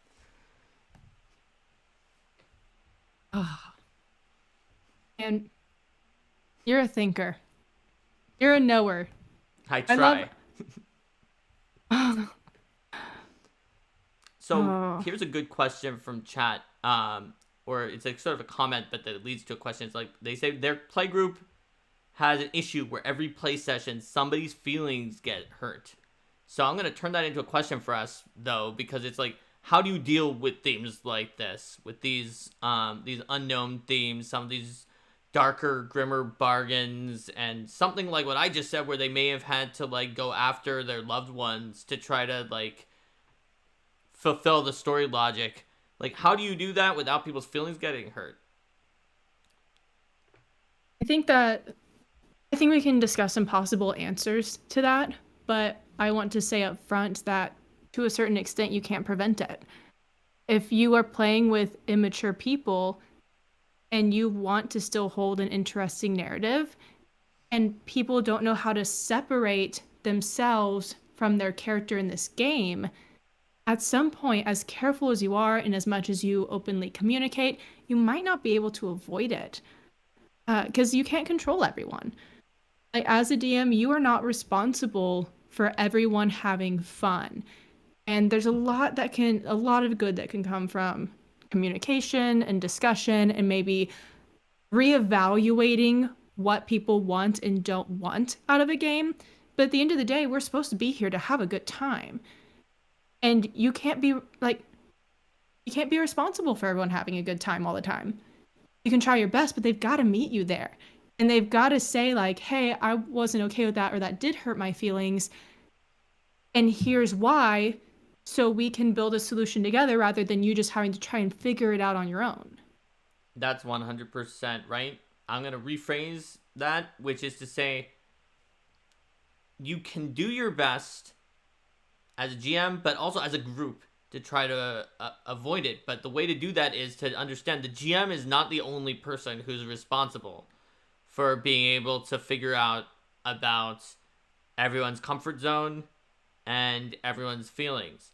Now, as a GM, you're something of a leader in this because of the fact that you move the group forward and you can set some of the conventions. So use that leadership role to have a session 0, talk to people ahead of time, make a social contract. Like Hannah said, that's not going to be enough to guarantee anything. So make sure your social contract also includes some easy way for players to give you feedback as well. Feedback about themselves, feedback that they noticed about another player who might not have felt willing to speak up. Make it easy, make it low stress. Figure out if your players wouldn't feel comfortable interrupting the session to be like, time out, I am getting really upset. Depending on how you're playing, maybe they would want an anonymous way to submit so nobody knew who it was. Like if you're playing on a virtual tabletop, there are ways to send messages secretly to your GM that, you know, might be used for if you were replaced by a doppelganger, but they can equally likely be used for all this talking about eels reminds me about the fact that like my cousin was killed by an electric eel in an aquarium accident. I don't know. I just wanted to make up something that wasn't actually people's triggers so that they didn't get triggered in this discussion about It's going to be one person, but you're going to have found the one person whose uncle got killed by an eel in this chat. Yes, I think that may be possible, but I don't want to make light of anyone's eel-related incidents. But, like, of course, they can send you a message to be like, can we use a sea snake or something like that? Yeah. In a chat or do something like that. There's a bunch of different tools you can use. There's like lines and veils where you can say you're kind of drawing a veil over something and you're not going to describe it directly out loud. The X card is pretty popular because it's just an easy way to put down a card that to say, let's stop here. My personal style is that it doesn't work as well for me because I just kind of get anxious when I see something with no explanation about not knowing like why the card was there. But that's why you want to talk with your group and get out your social contract and find a tool that's perfect for your group, because that tool is perfect for a lot of other groups, but not perfect for me. And once you know what's right for your group's comfort level, then it's a whole group activity, like Hannah said. And you do not need to feel like you're the only person who's here and who's like herding cats, and that the players have no responsibility in this sort of in this arena, because you can all work together to help people feel better, especially if you all know and have consented in advance because you had a session 0 and you had a social contract that you're going to have a psychologically deep fairy tale game that explores some grimmer aspects of the Fae. And I saw the same person sort of elaborate on it, that the players pick on each other. So I'm curious what you would say. So I have one or two ideas, but I'm curious if you would have anything to say about that. If it's not even the content, it's just the players kind of like subtly bullying each other a little bit. Okay, now that's a tricky one. That It's really hard. I'm guessing that when it comes, there's certain skill sets that are applicable in GMing, and one of the skill sets is the most applicable that I've seen, like at advanced GMing courses where teachers just dominated the competition of like deal with these problematic interactions. There was like a card deck where you drew them, and the people who got the highest scores for the judges at some of those tended to be teachers. Teaching skills will help you with this, although my experience teaching is in a college setting, and I did not have as many people who were bullying each other. Hannah, I'm guessing you may have run into more of that than I did, if at all. So, is there a way that you can maybe like classroom training and teaching skills can shed light and insight into how to, as the GM, try to subtly steer away from bullying aspects at the table? Well, of course, there's not one easy answer because everyone's different. But what comes along with that, one of the things we're taught in university for education, so my degree is secondary education with a focus in English, so I could teach 5th through 12th grade. And I've taught 7th, 9th, and 10th, and briefly some 12th. So one of the biggest things they teach you of modern discipline is relationship. Getting to know your students, letting them get to know you, and creating an environment where you feel you can have open communication together. Because I've had students who I paired up to work in, if I'm breaking my classroom into 3 groups, those are pretty large groups. There's pretty full classrooms these days. And I put 2 students together, butt heads really, really hard. And they could both contribute to this group really well. And they're bringing both really great perspectives to the table, but they just couldn't work together. And I did the classic thing of one by one, having one of them come talk to me in the hallway without the other person around, and then switching out and getting the other person's perspective, making sure they both have time to feel heard. And what's hard is sometimes you have to pick the person who is a little more mature or can handle a compromise a little better. And I've had to tell a student before, like, listen, y'all aren't going to get along, and they're going to push their ideas really, really hard. And I'm not, like, I can't tell them not to do that. And both of your ideas deserve to be heard. And I'm not telling you not to share yours, but can I count on you to try and create some space for that and try to just anticipate they're going to push back against you and to try and handle that calmly. And then at that point, it's up to them. But like, can you control your reaction to it? Even though I know that's hard to do and it might seem unfair. And just knowing that person you're talking to and figuring out where can we bend a little and how can you communicate to this other person the way you're acting. I get it. I get where you're coming from and you deserve to be heard and have fun, but it's not super chill when you say this certain thing, and creating that empathy of this is how that person feels when you do that, and then none of us are having a good time and you didn't mean any harm. Don't make them the villain. Makes sense what I'm trying to say, but Right. basically not villainizing anyone and just trying to reach out to them personally and say, here's your motivation, here's what you're thinking and doing, and there's nothing inherently wrong with that, but here's how that person's receiving it, so how can we adjust? That makes sense.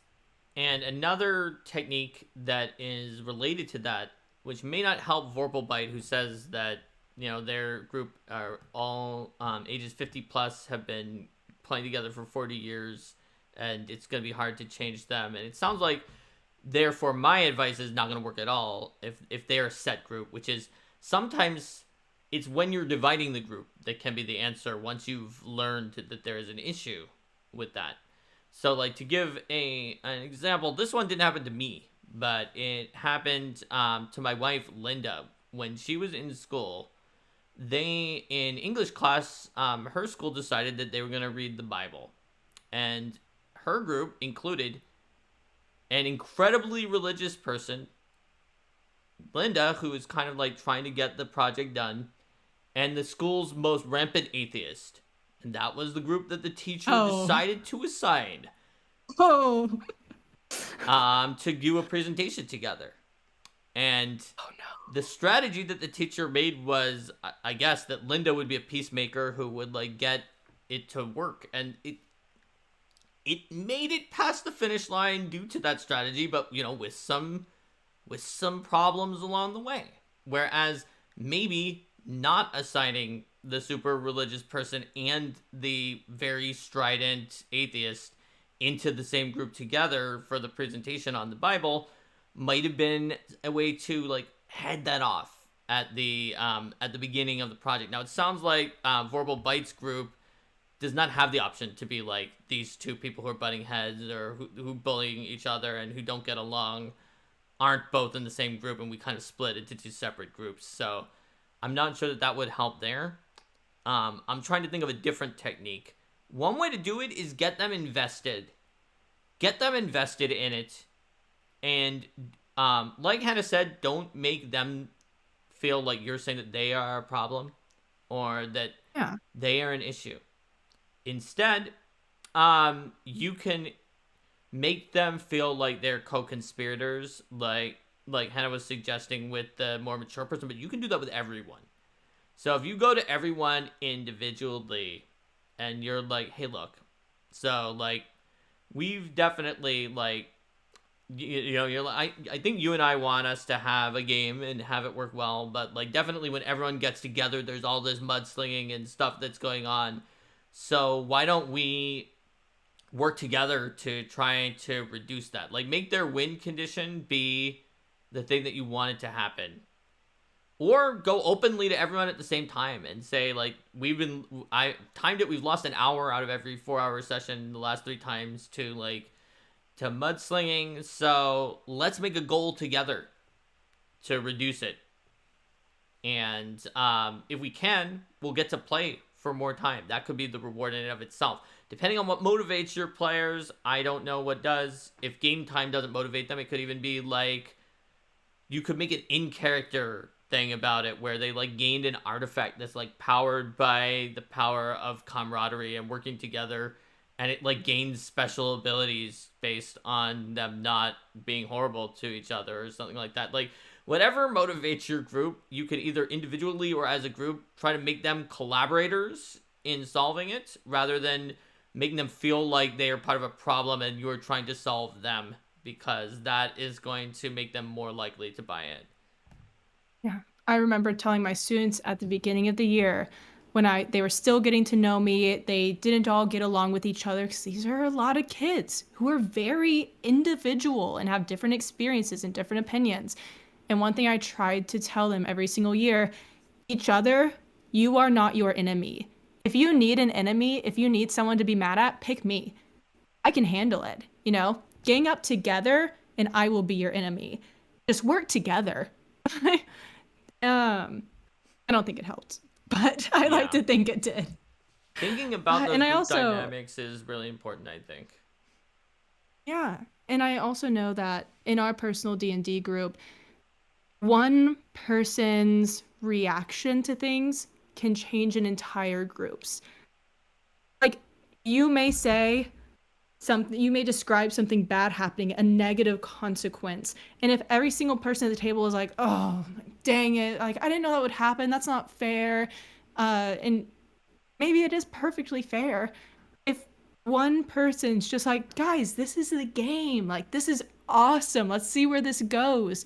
Being that one person, or being the person who can take a jab and be like, screw you, man, and brush it off, it's leading by example. And there's a lot of good, especially over time, practicing showing that. There's a lot to say for doing that as well. For sure. And I think that, like, there is a lot of value in the idea of uniting a group against a common foe, which can be, like, the monsters they're fighting. It can be the GM. Like, one thing that I like to talk about in terms of the design of, like, 5e versus Pathfinder 2e. So when I was working on designing Pathfinder 2e, my thought with a role-playing game system is that in the same way that Hannah says, the GM might want to be like, well, look, I control the monsters. If there's anybody who's like, I'm not your adversary, but like, you can think of me more as that instead of your other PCs. I think the game designer in the system does better if you think of like the GM and the game designer in the system as being like the co-parents of this little family that's going on. And someone wants to be the fun parent and someone wants to be the strict parent. 5e wants to be the fun parent. And it's like, yeah, you can do it. Do what you want to do. Maybe your GM will figure it out, and GM may be the one who has to stop you from doing stuff because it's causing issues.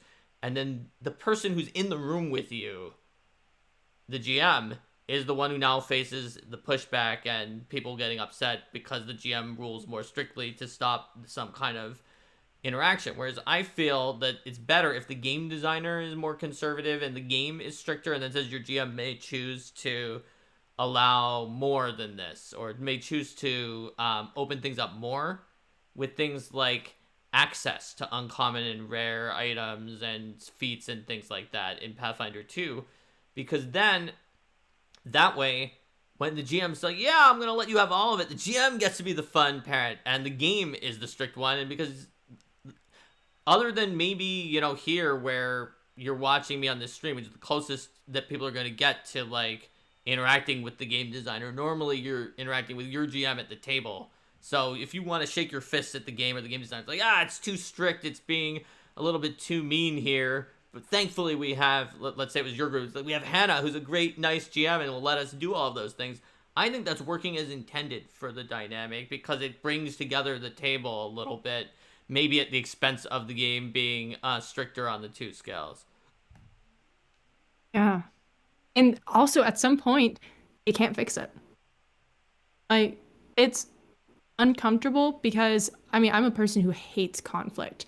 And any sort of tension is very uncomfortable for me. And that's just who I am. But you can't avoid it. And at some point, you have to know when to say, this might not be working out. I need to pull back a little bit. And again, make it about you, not them. And just say, I need a break from this. Yeah. And burn it out. Or like, if you are afraid of conflict, don't say you're the problem. You're unpleasant to play with. You keep making fun of each other. You've made fun of me. Just be like, I need a break. And if they keep making fun of you for needing a break, maybe that break becomes indefinite until you find a new group. Yeah, I think it's very rough because when you've been playing with a group for 40 years and you're sure they're not going to change and you can't change up the group, like, it's challenging. These are probably your friends for 40 years who you want to hang out with in some way. Maybe the game is the social construct that you're using to make sure that that hangout has continued. And so you worry that if you decide to play Spirit Island or something instead of a tabletop RPG, that they wouldn't come and you would lose touch. I can see that. But on the other hand, if you are, I guess it depends, Verbal Bite and anyone else who's having this issue, how uncomfortable are you about this butting heads and this bullying? Like, how uncomfortable are you, and how uncomfortable is it making the other players when they're bullying each other? Like, is it to the point of, I wish they didn't, but it's still my friends and we're having a good time, just not as good as it would have been? Or is it like, no, I'm actually overall uncomfortable. I don't want to lose touch with my friends, but this is big enough that there's a negative experience, in which case that gets pretty tricky very fast. Yeah, this made me think of a very lucrative business idea. Mark, you and I need to go get our degrees in psychology and become licensed therapists and have group therapy sessions. Game group specifically therapy. For D&D groups. It can be online or in person, and you know what? We'd make a killing. We'd be so good at this.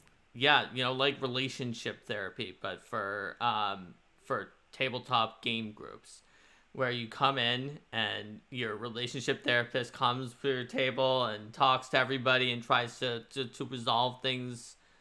Yeah, I mean, honestly, I think that there's not enough tabletop gamers for that to necessarily work, but it would actually be a highly useful role for some groups. Sadly, my cognitive science classes that I took during my computer science degree are enough to like pretend that I'm talking about psychology and cognitive science, but definitely not to like safely do anything related to that when it comes to actually helping people.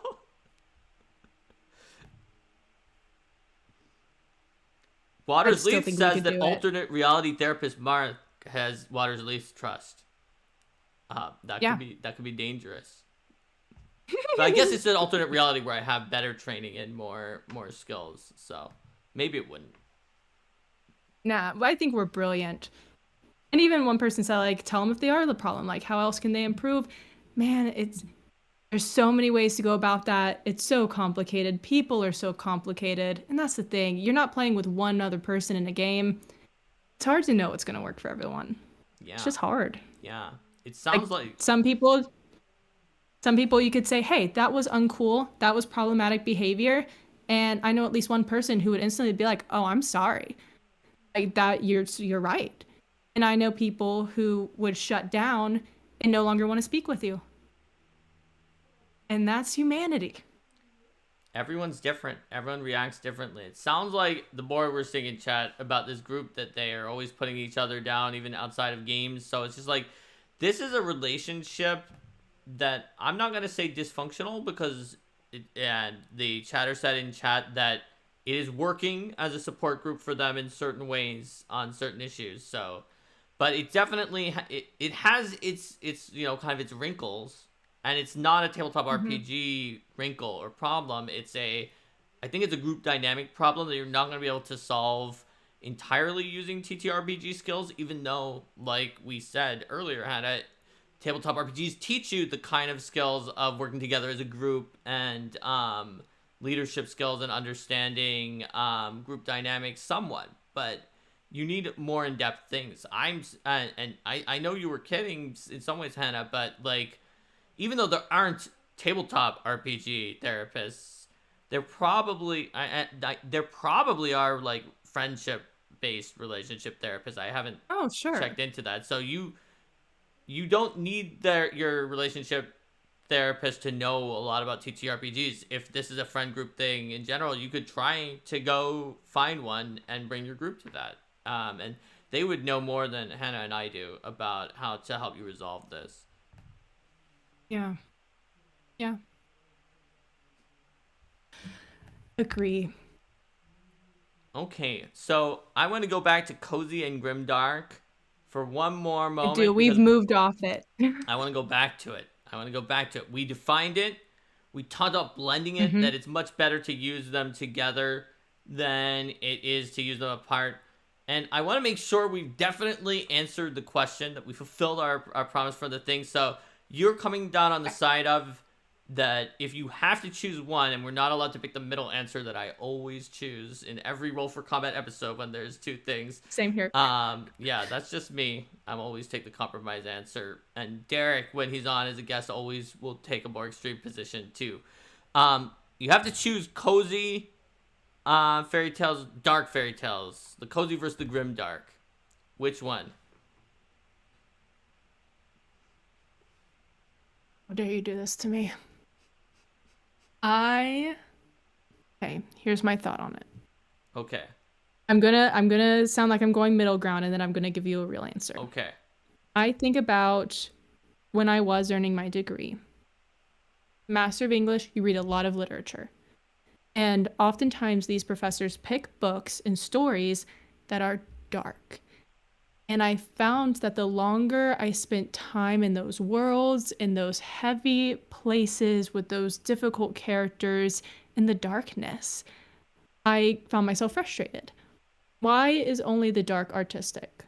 Why is only the dark what we consider valuable in this space? It didn't make sense to me. And I have recently, in my personal reading, moved away from that darkness and gone towards the silly. Like, I found even when I'm watching movies, I either love the like these are art. You watch it and you're like, man, I'm gonna have to think about what that meant, but the acting, the writing, impeccable.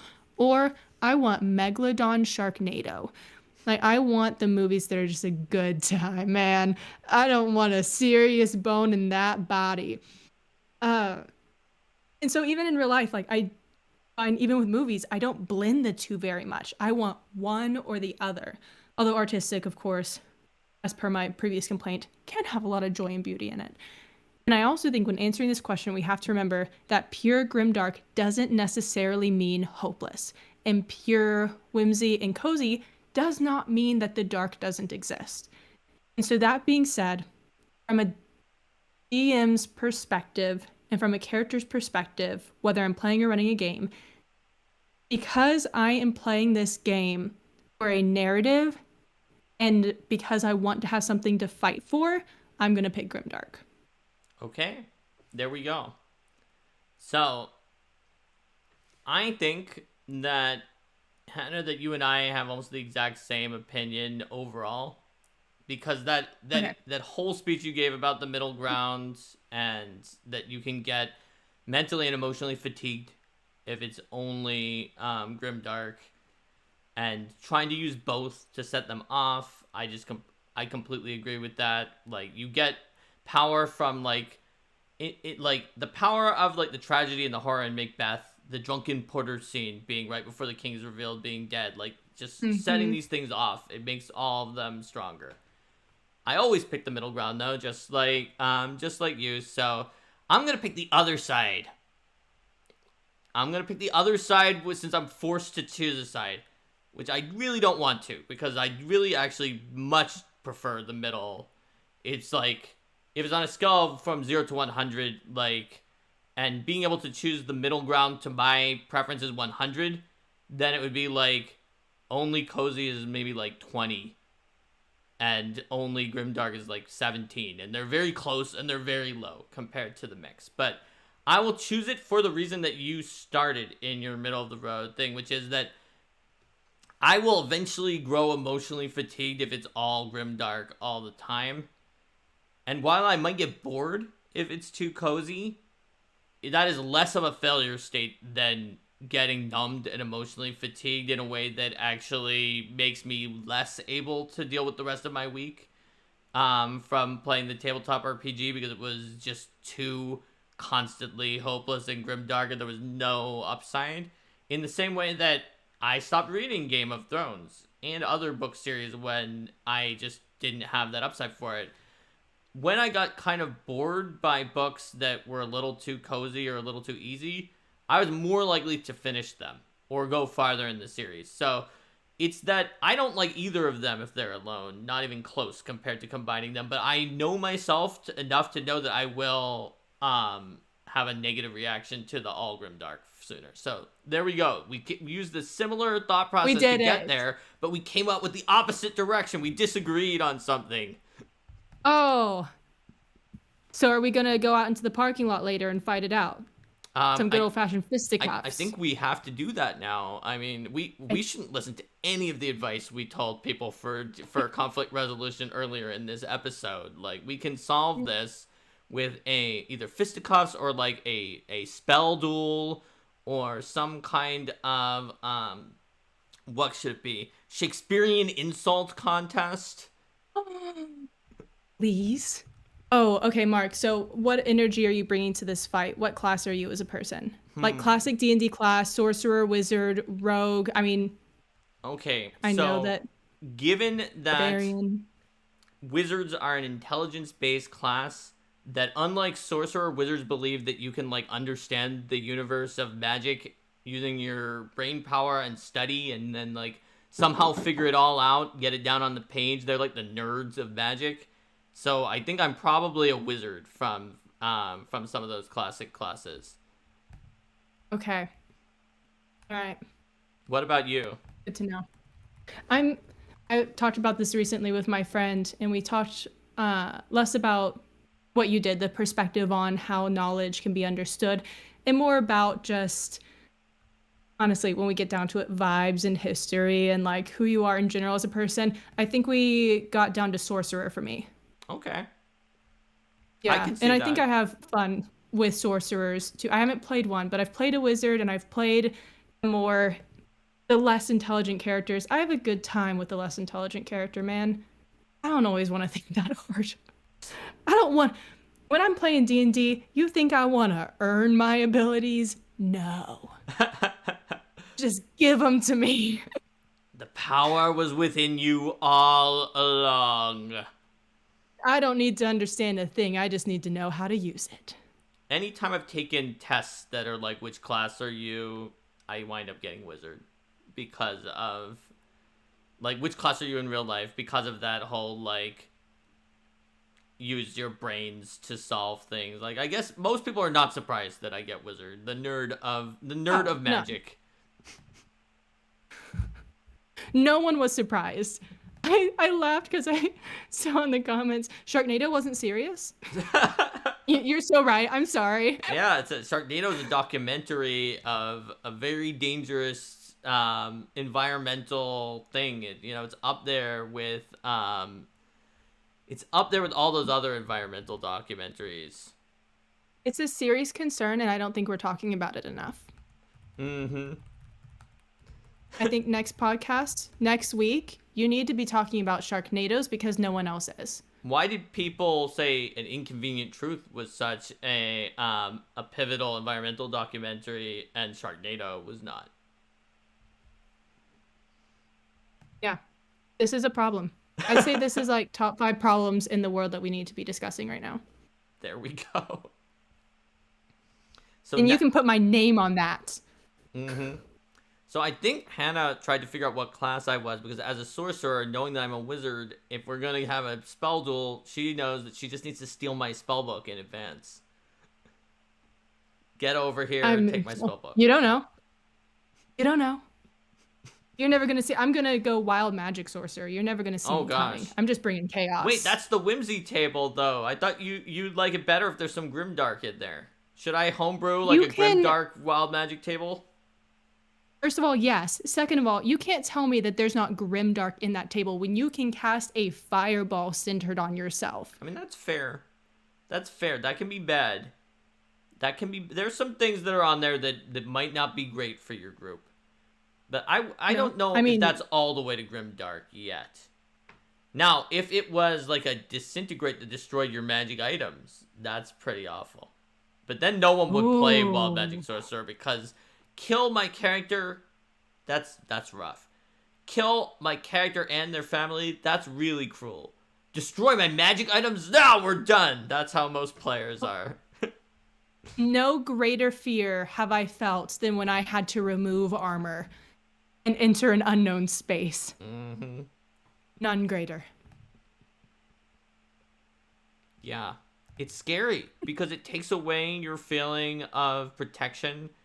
It takes away your it's like the comfort blanket, having your armor and all of your gear. And just like the unknown with fairy tales make you feel uncomfortable, not having that armor that you're used to having makes you feel like naked and small in the face of all the weird, horrible things that could come out and attack you. And that's when I think we have to remember we are playing a game. And to take a moment and take a deep breath and say, okay, let's do this. Let's see what happens. We're creating a narrative here. You're going to take my armor. You're going to disintegrate my magic items. I'm going to figure out what to do about that. You got to still have a good time when things like that happen. Yeah.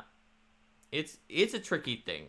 It's a tricky part of Grimdark because Grimdark often involves things going badly and taking things away, but it can also feel frustrating to players.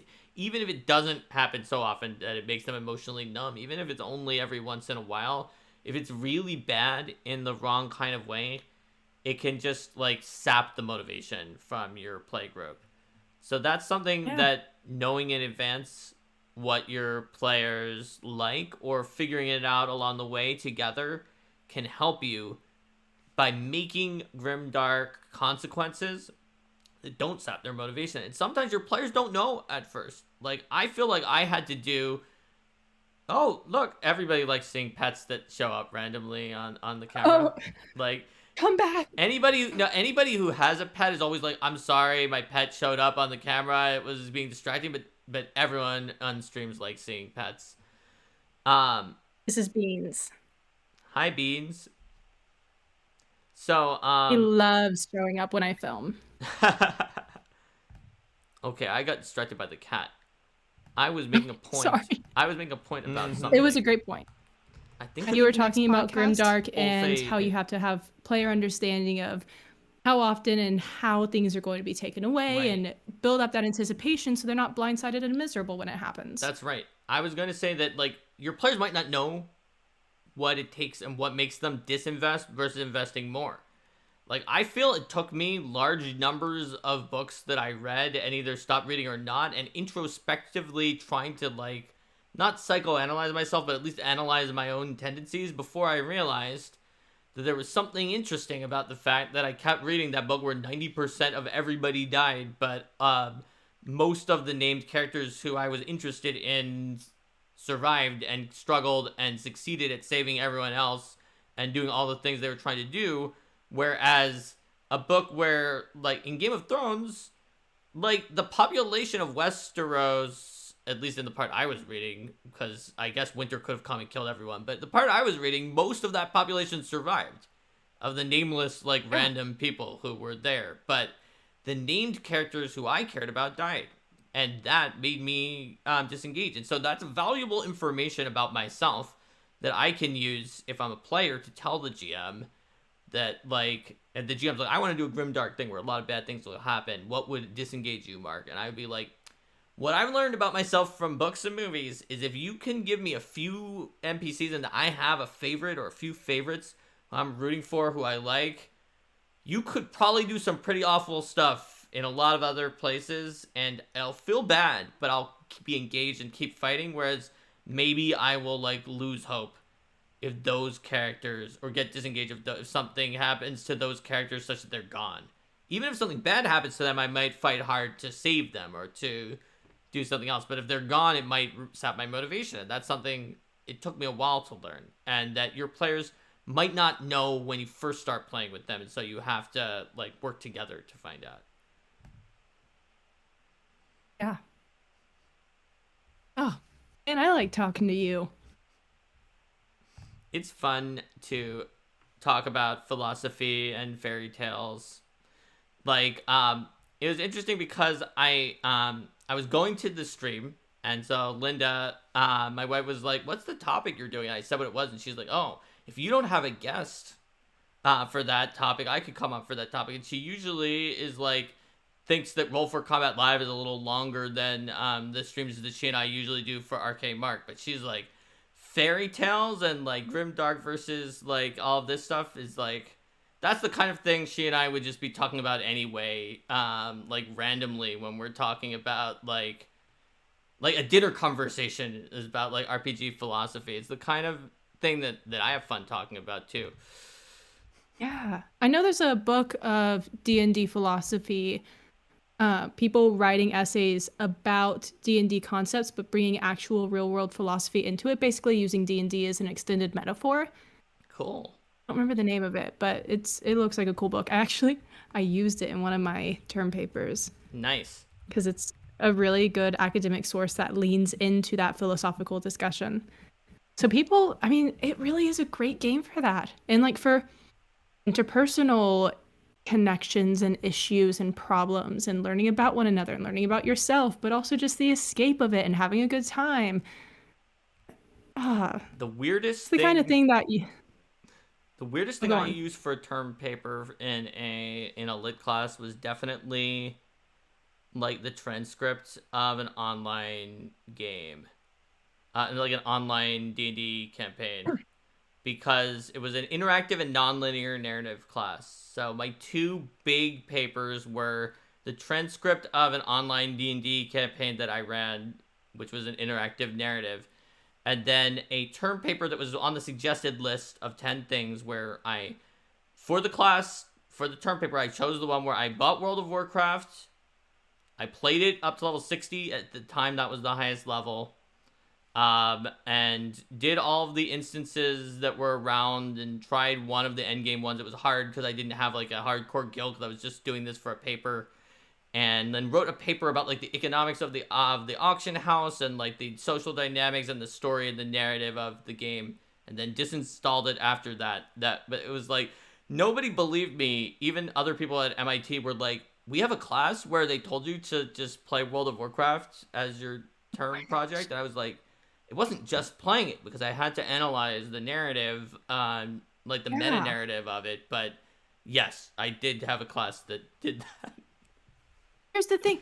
It's always schools like MIT, and the more, like, you think of them as highbrow. Like, it's impressive if you went to MIT. Those are the schools that do the fun stuff like that. I'm not surprised at all you had a class like that at MIT.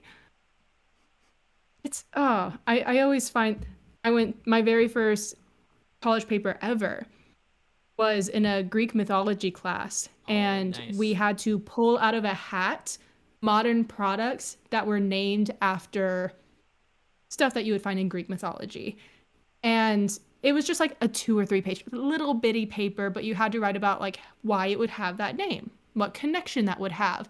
Tell me why I wrote my very first college paper about Trojan condoms. Well, I guess that's because of that, and the idea of the Trojan War and the Trojan horse being a way to like breach the walls of Troy or something like that. Yep. And it's like only in universities you get to write stuff like that, and it's so fun. I actually kind of talked about some like good and evil stuff. My big paper for my last degree talked about Tolkien and of course his huge impact on fantasy, and how he also did a lot of translation with medieval texts, and how he was bringing in both a Catholic and a medieval chivalric perspective and blending those moralities into his fantasy, and how that's impacted modern fantasy and our ideas of good and evil. But also I've looked at, it's changed over time. Those sort of ideals have shifted and warped. I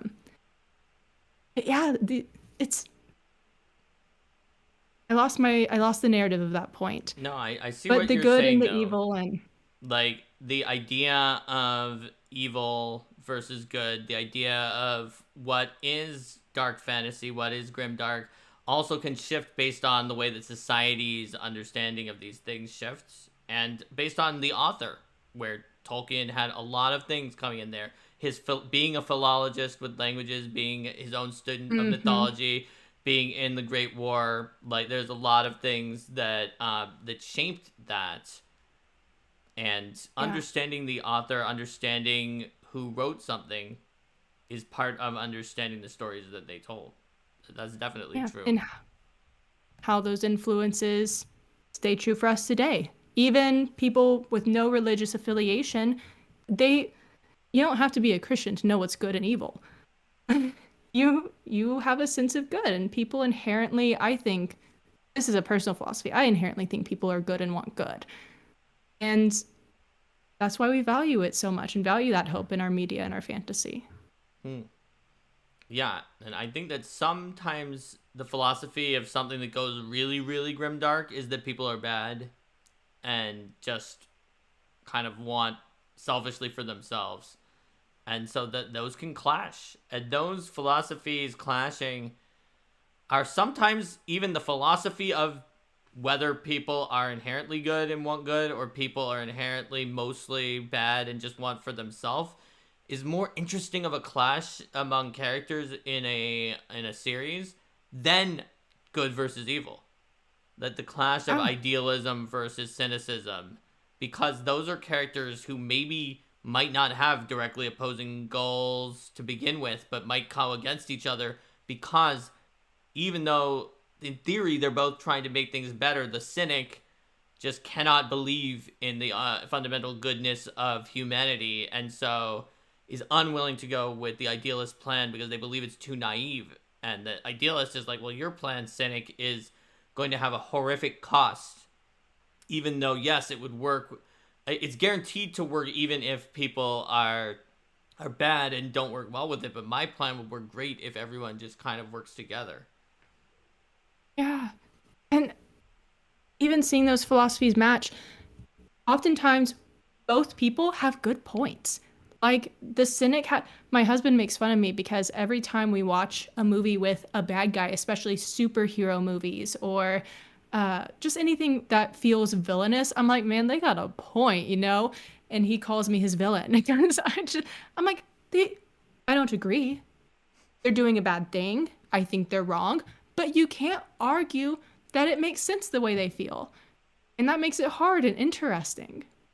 That was like my family growing up were always made fun of me because I would sympathize with some of the villains, like in certain things, or like there would be like somewhere there's just a dragon here, and in Jason and the Argonauts they just killed it. It was like not going to attack them if they didn't come to the island to get the thing, and they were at a point where they were at a distance and they didn't have to kill it, but they did.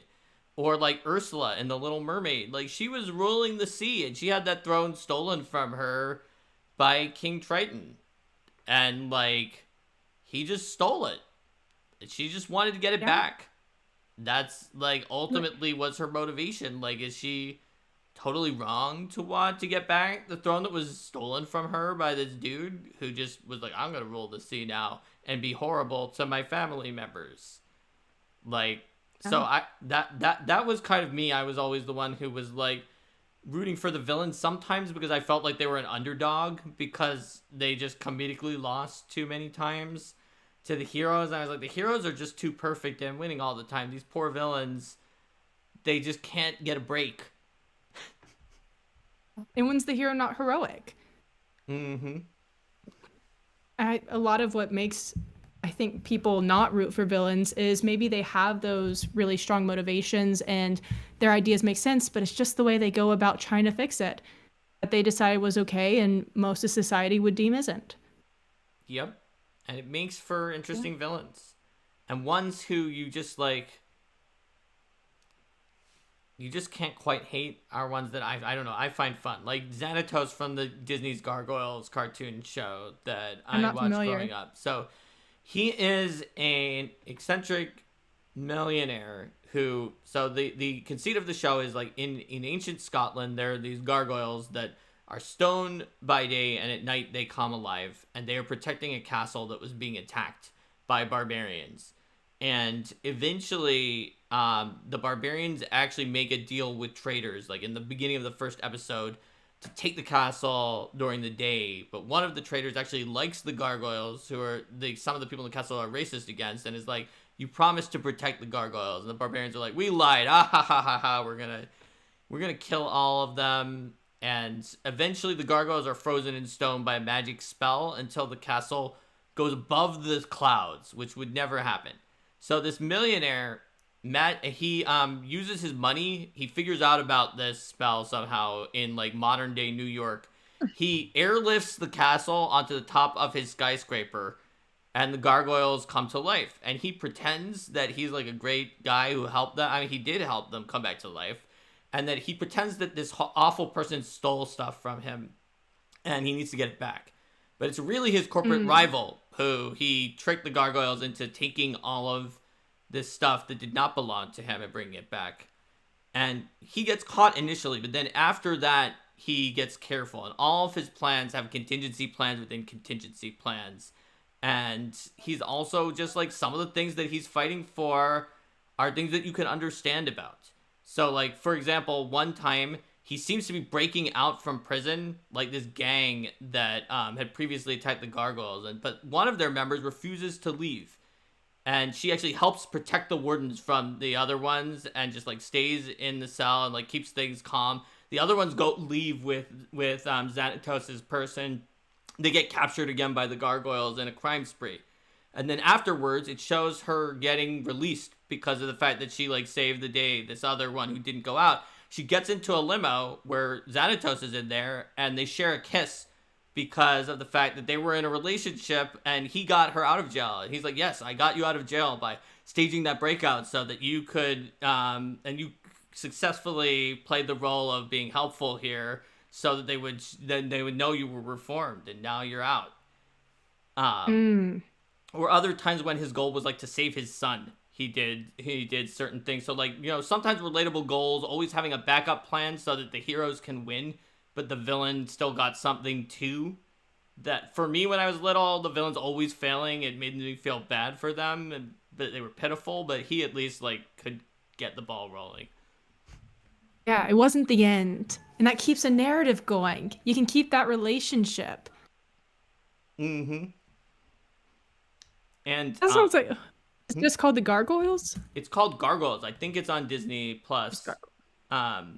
It's like Disney's Gargoyles, and it is a kids show. It has some things like an episode where like one of the gargoyles, who's the oldest and knows least about the human world, learns about the joys of reading or something like that. That is like, this was clearly to help kids, but it's got some interesting plot lines. A lot of Shakespeare is in it. There's a character named Macbeth who's like basically Macbeth, but he survived to the modern world. It's got Titania, Oberon, and Puck from Midsummer Night's Dream are major characters. The Weird Sisters from Macbeth. And there's one season where they wind up going around the world on a boat to like different mythologies from different places because they're going to Avalon. So it's pretty fun. It's got good villains. It's still a kid's show. I recommend it overall. Well, being meant for kids, I don't think should ever automatically discount the value of something. And speaking of gargoyles, Ashandrai points out correctly that the April Battle Zoo Ancestry Year of Legends is gargoyles. So it's coming out like in less than a month. It's gargoyles as an ancestry. So that is definitely true. So you'll be able to play a gargoyle too. If you are part of the Year of Legends, which you can find on battlezoo.com. And that could be a fun one. I'm not saying that it is like exactly based off of Disney's Gargoyles, because it's not, but it definitely has gargoyle elements that are taken from classical folklore, mythology, different games views of gargoyles, and just like all sorts of representations of gargoyles, and you'll find elements and aspects from a lot of different places in there. That's cool. What D&D monster would you want? I love these theoretical questions. Okay. What D&D monster, if you could be a player character as this monster, and it's not written into any source manuals that you can be it? Like a lot of people are like, oh, I want to play a dragon. What are you playing? Okay. When you say that it's not written into any source manuals, do you... It's not written as a playable race. Yes, as a playable... Okay, so do you include the source source Battle Zoo Ancestry's Dragons by Mark Seifter as a book that lets you play dragons? Give me one answer where I say yes and one answer where I say no. Okay, available now on battlezoo.com. And there's soon going to be a Kickstarter where we expand it with 4 additional books full of more dragons. Ooh. But that's one of our earliest products, was Battle Zoo Ancestry's Dragons, because that's definitely one that people want to play. So I think that if you're allowed to include Battle Zoo Ancestry's books, that's where the ones I wanted to play, a lot of them are. Like, dragons are definitely high on that list. Some kind of fae, like that She ancestry I mentioned with the plot armor, is one of the books that I put out. So most of the time, if there's something I wanted to play, I wrote it. And then now that I work for Roll for Combat, and I can pitch something to Steven, we published it as an actual published product. Now I have to think, what's the one that I like the most that is not a source book that we did or anybody else did that I know of? Because the thing is, probably someone has done it somewhere, if you could even think of it. That's true. Like, for a lot of things, we've done it. Like a dungeon. That's instead of a human or an elf, you can play a dungeon. That's one of the ones that we have. It's free. Let me put the link to some of these products that we're talking about in chat so that people can be like, what is Mark even talking about? Are these real products? Do they actually exist? So there's dragons. You can play as a dragon. Let me get dungeons. It's which is free. You can play as a dungeon, and those are the ones I'll put in. Oh, look, it's even posting it as Steven because I'm hosting this thing. That was actually me, guys, but we'll pretend it was Steven. So it's hard. I have to think of something that doesn't exist. And I took the ones I wanted I'm thinking most. like Displacer Beast. Ooh, Displacer Beast is a good one. That could be pretty fun. What about Beholder? I don't know enough about them. Well, Although it would mean that every session I could say, "Beholder," I hardly know her. well, if you want to play an evil eye that is a giant eyeball but does not have eye stalks and multiple eyes like a beholder, but is a different eye creature, you can even see on the frame in the video right now above your head, there's one of them in a cyclone, and then all the way above my head in the upper left is one in a witch hat, which is also one of our ancestries for Year of Legend. So we've kind of like, in the same way that South Park had that episode of like Simpsons did it, where like they were like Simpsons already did every possible episode. We've done like a lot of things, but we didn't do a Displacer Beast. That's definitely not one that we've done. Let me think. What would be a good ancestry? And Displacer Beast is a good one that is not in a Battle Zoo product. Maybe someone in chat has saved me here by naming something.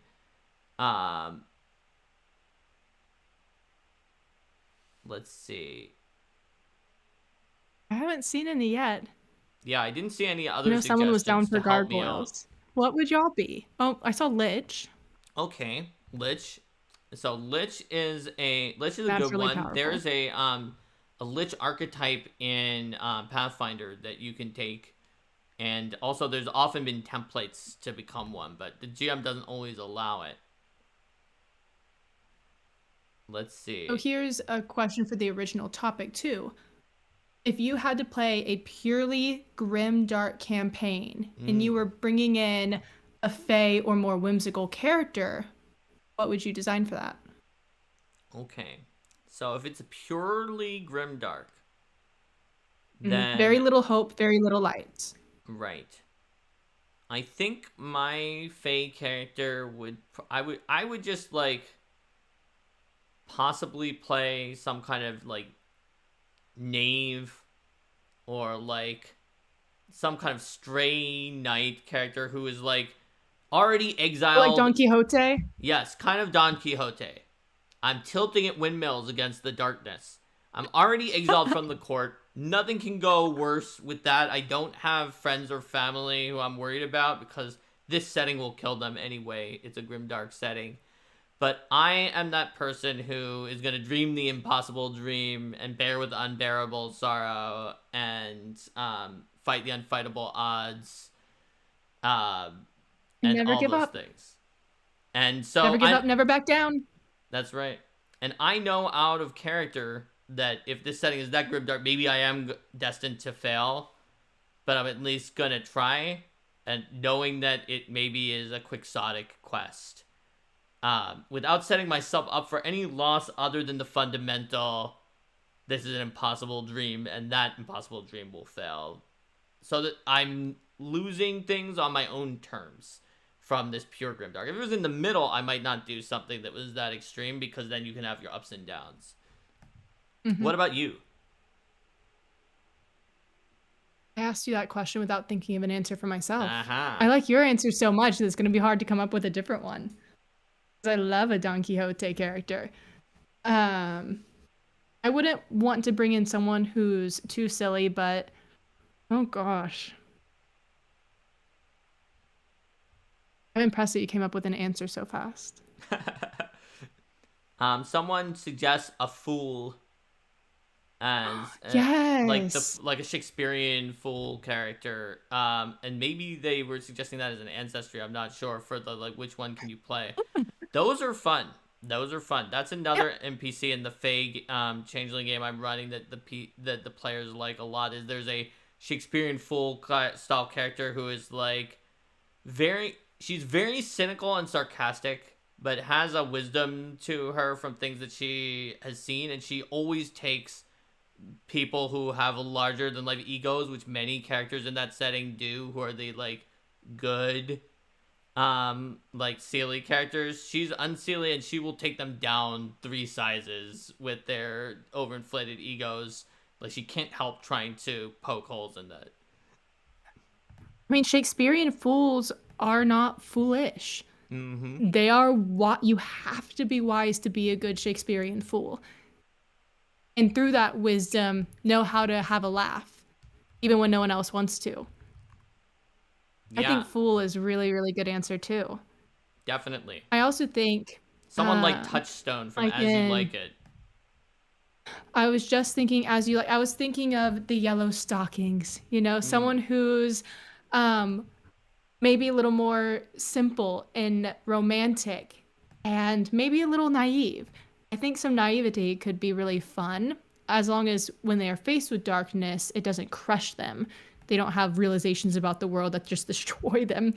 But a naivety that is just sort of blindly hopeful, like almost Don Quixote, but yeah, I guess that like less intelligent side of things could go really well as long as you don't crush too much in a sense. Right. You're kind of like a foil for the side of things could go really well as long as you're kind of a foil for the darkness of the setting in a certain sense. And you're set up to fail because it's a grimdark setting, but you're ready for that as well. And you're going to struggle, and it's going to be interesting while it goes. Yeah, a character who could learn a little bit about the darkness and learn how to navigate holding on to that romance and that hope for the world, who doesn't just inherently have that ingrained within them, learning to have it because you have friends around. And that's, again, it's hard to do grimdark if, like, pure grimdark, if not every single player character is also grimdark, because I think players are going to try to bring in that cozy. Yeah, absolutely. Just like the one person who you're like, today we're going to go play with the baby little plant spirits in the gnomish town of Riddywopple. And they're like, the shroud of darkness from my right arm that is released because of the ancient curse placed upon me when my brother murdered the rest of our family but spared me covered in blood, has caused my second evil personality to emerge from my body, gazing balefully at those happy little plants as it whispers voices in my head that say, kill them all. You always have that one super, like, weirdly edgelord person who's in your cozy game. So it's I think it's the opposite version of that, where they're trying to be cozy and they're in your grimdark game. Yeah, I gotta figure out the vibe. I'm excited about. So we were supposed to wrap up Witchlight, but human beings and scheduling and sickness and all that, and we're still playing. But what we're doing next is Curse of Strahd, which none of my other players have read or played before, so they're getting like pure Strahd mystery.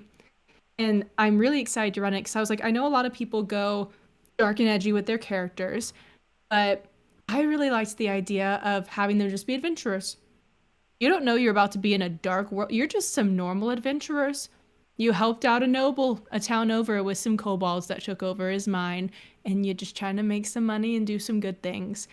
I think that's a lot of fun to bring into dark settings. Normal people. Yeah. How does that work out?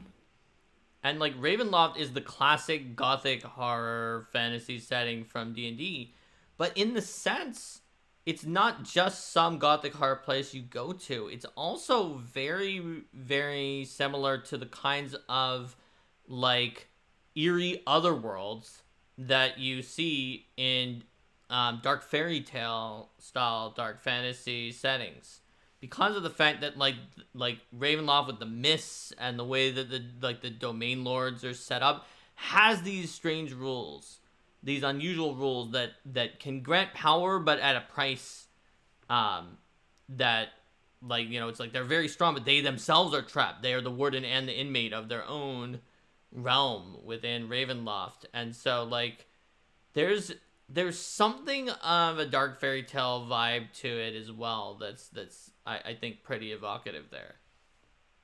Yeah, I think I am looking forward to that gothic element too, of the types of narrative descriptions you can get and the types of characters you can meet. And yeah, that's true. Are a lot of ways that the Shadowfell and the Feywild parallel one another. And I think they're stronger when they're combined. And that's me going middle road again. But when you bring in elements from both, I've heard of people doing like incursions where the Shadowfell starts to blend into the Feywild. There's some rifts happening. That's a great narrative starting point. Yeah, absolutely. And someone suggested that a fool character could use a rules element about where it looks like you're unintentionally succeeding at something.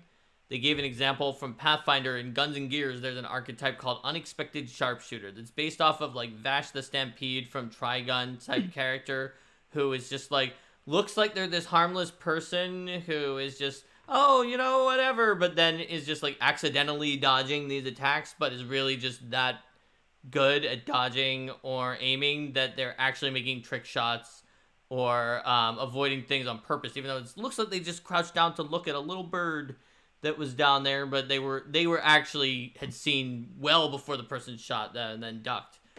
And yeah, that can fit well for a fool character where they seem very foolish and are acting like in a way that seems foolish but turns out to be wise.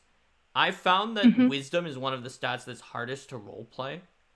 Yes. If you don't like intelligence, sure, you can like pretend that you know things by you can use sesquipedalian words like sesquipedalian or just like be like very nerdy lore or knowledge or terminology. Charisma, you can at least like, even if you're not very charismatic in real life, you can at least talk about how your character is trying to charm someone, even if you can't actually put that into words yourself.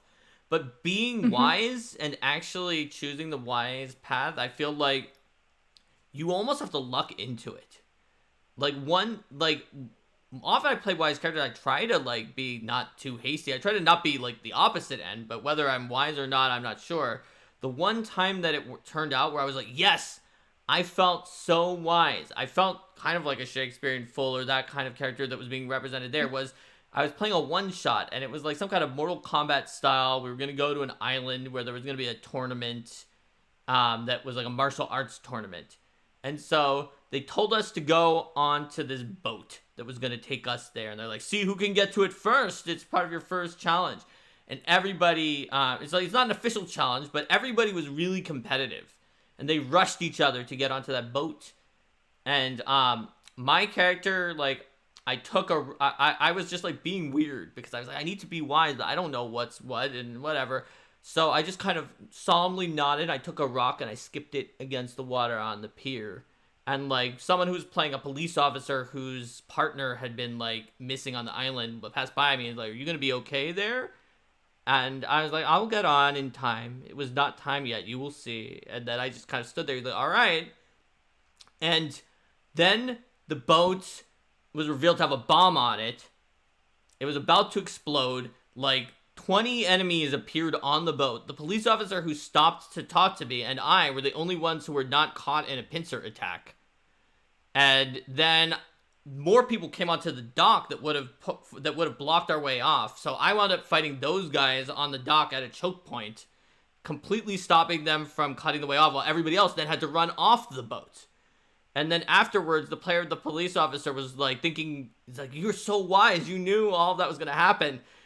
And I didn't know. I was just lucky. I decided to be weird and skip a stone because I was like trying to do like a faux wisdom kind of thing. And it was only because the GM had already happened to have planned something that worked well for that like it made the character seem like the wisest character I've ever played. It was pure luck.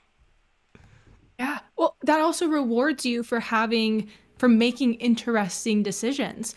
First character I ever played was a half-elf druid, and she had this really deep respect for the dead and a lot of guilt around killing things for reasons I put in her backstory, and she still did it.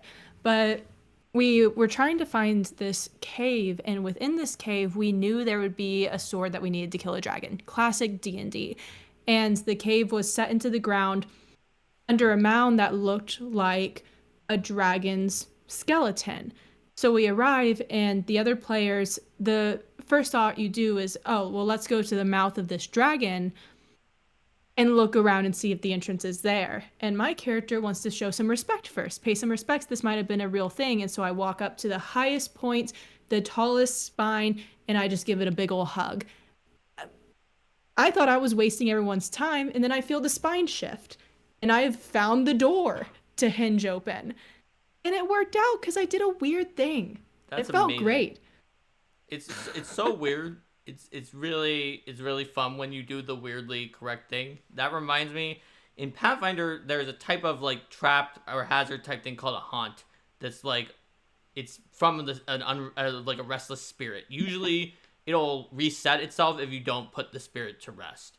So we got hit by a haunt in this published adventure that like Linda had just downloaded.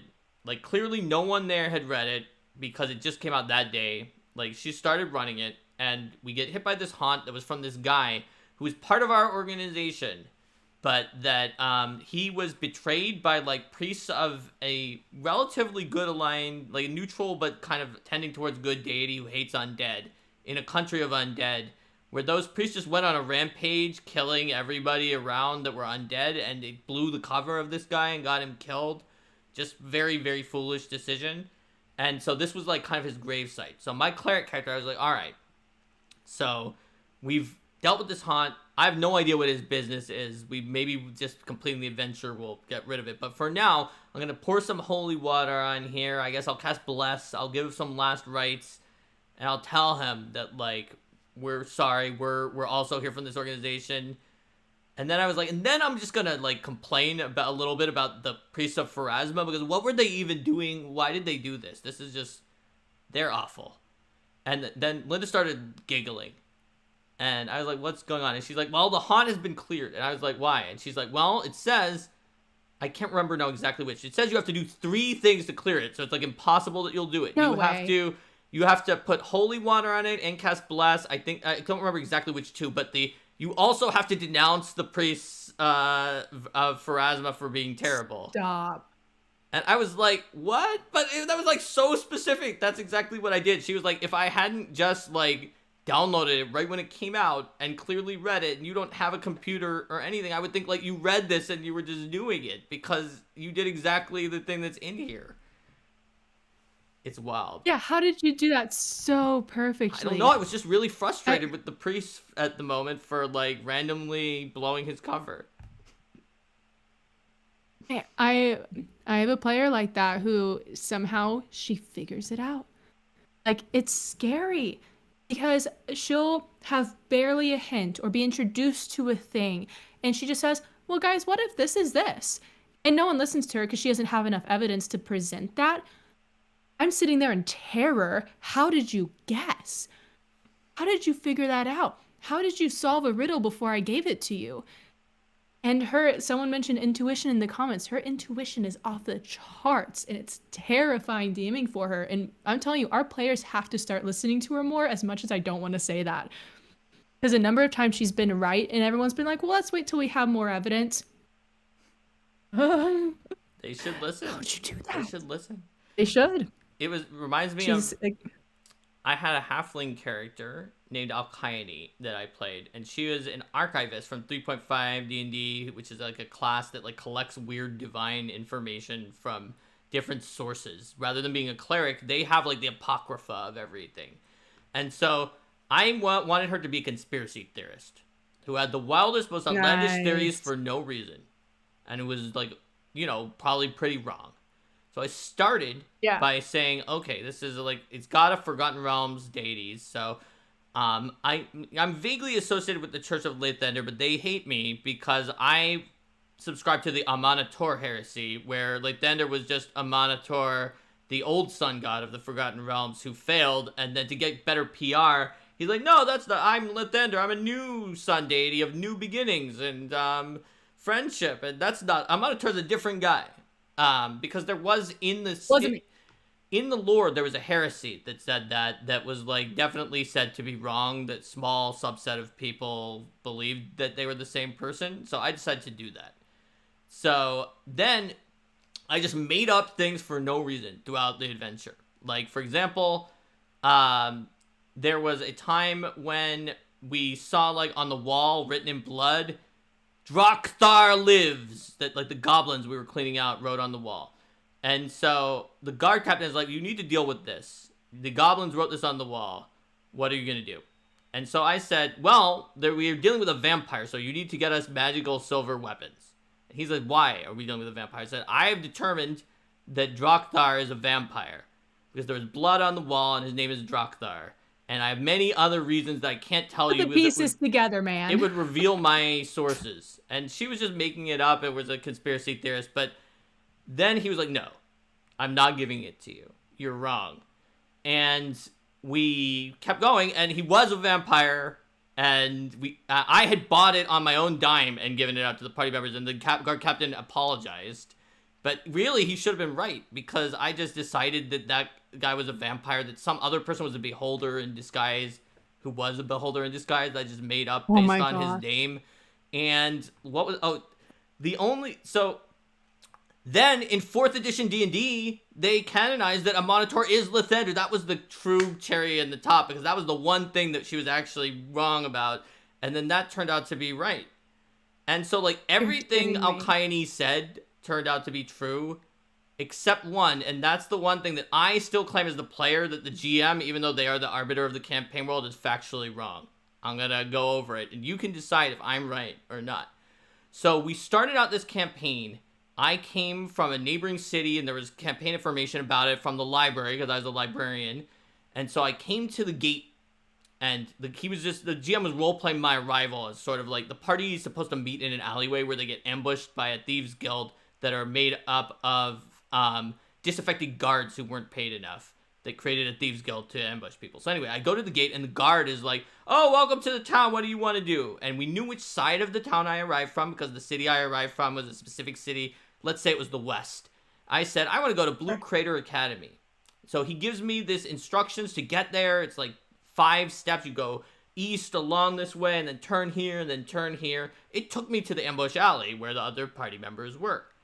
Now, if I had turned west instead of east, I would have hit the Blue Crater Academy in less than a block. Instead, the town is a circle.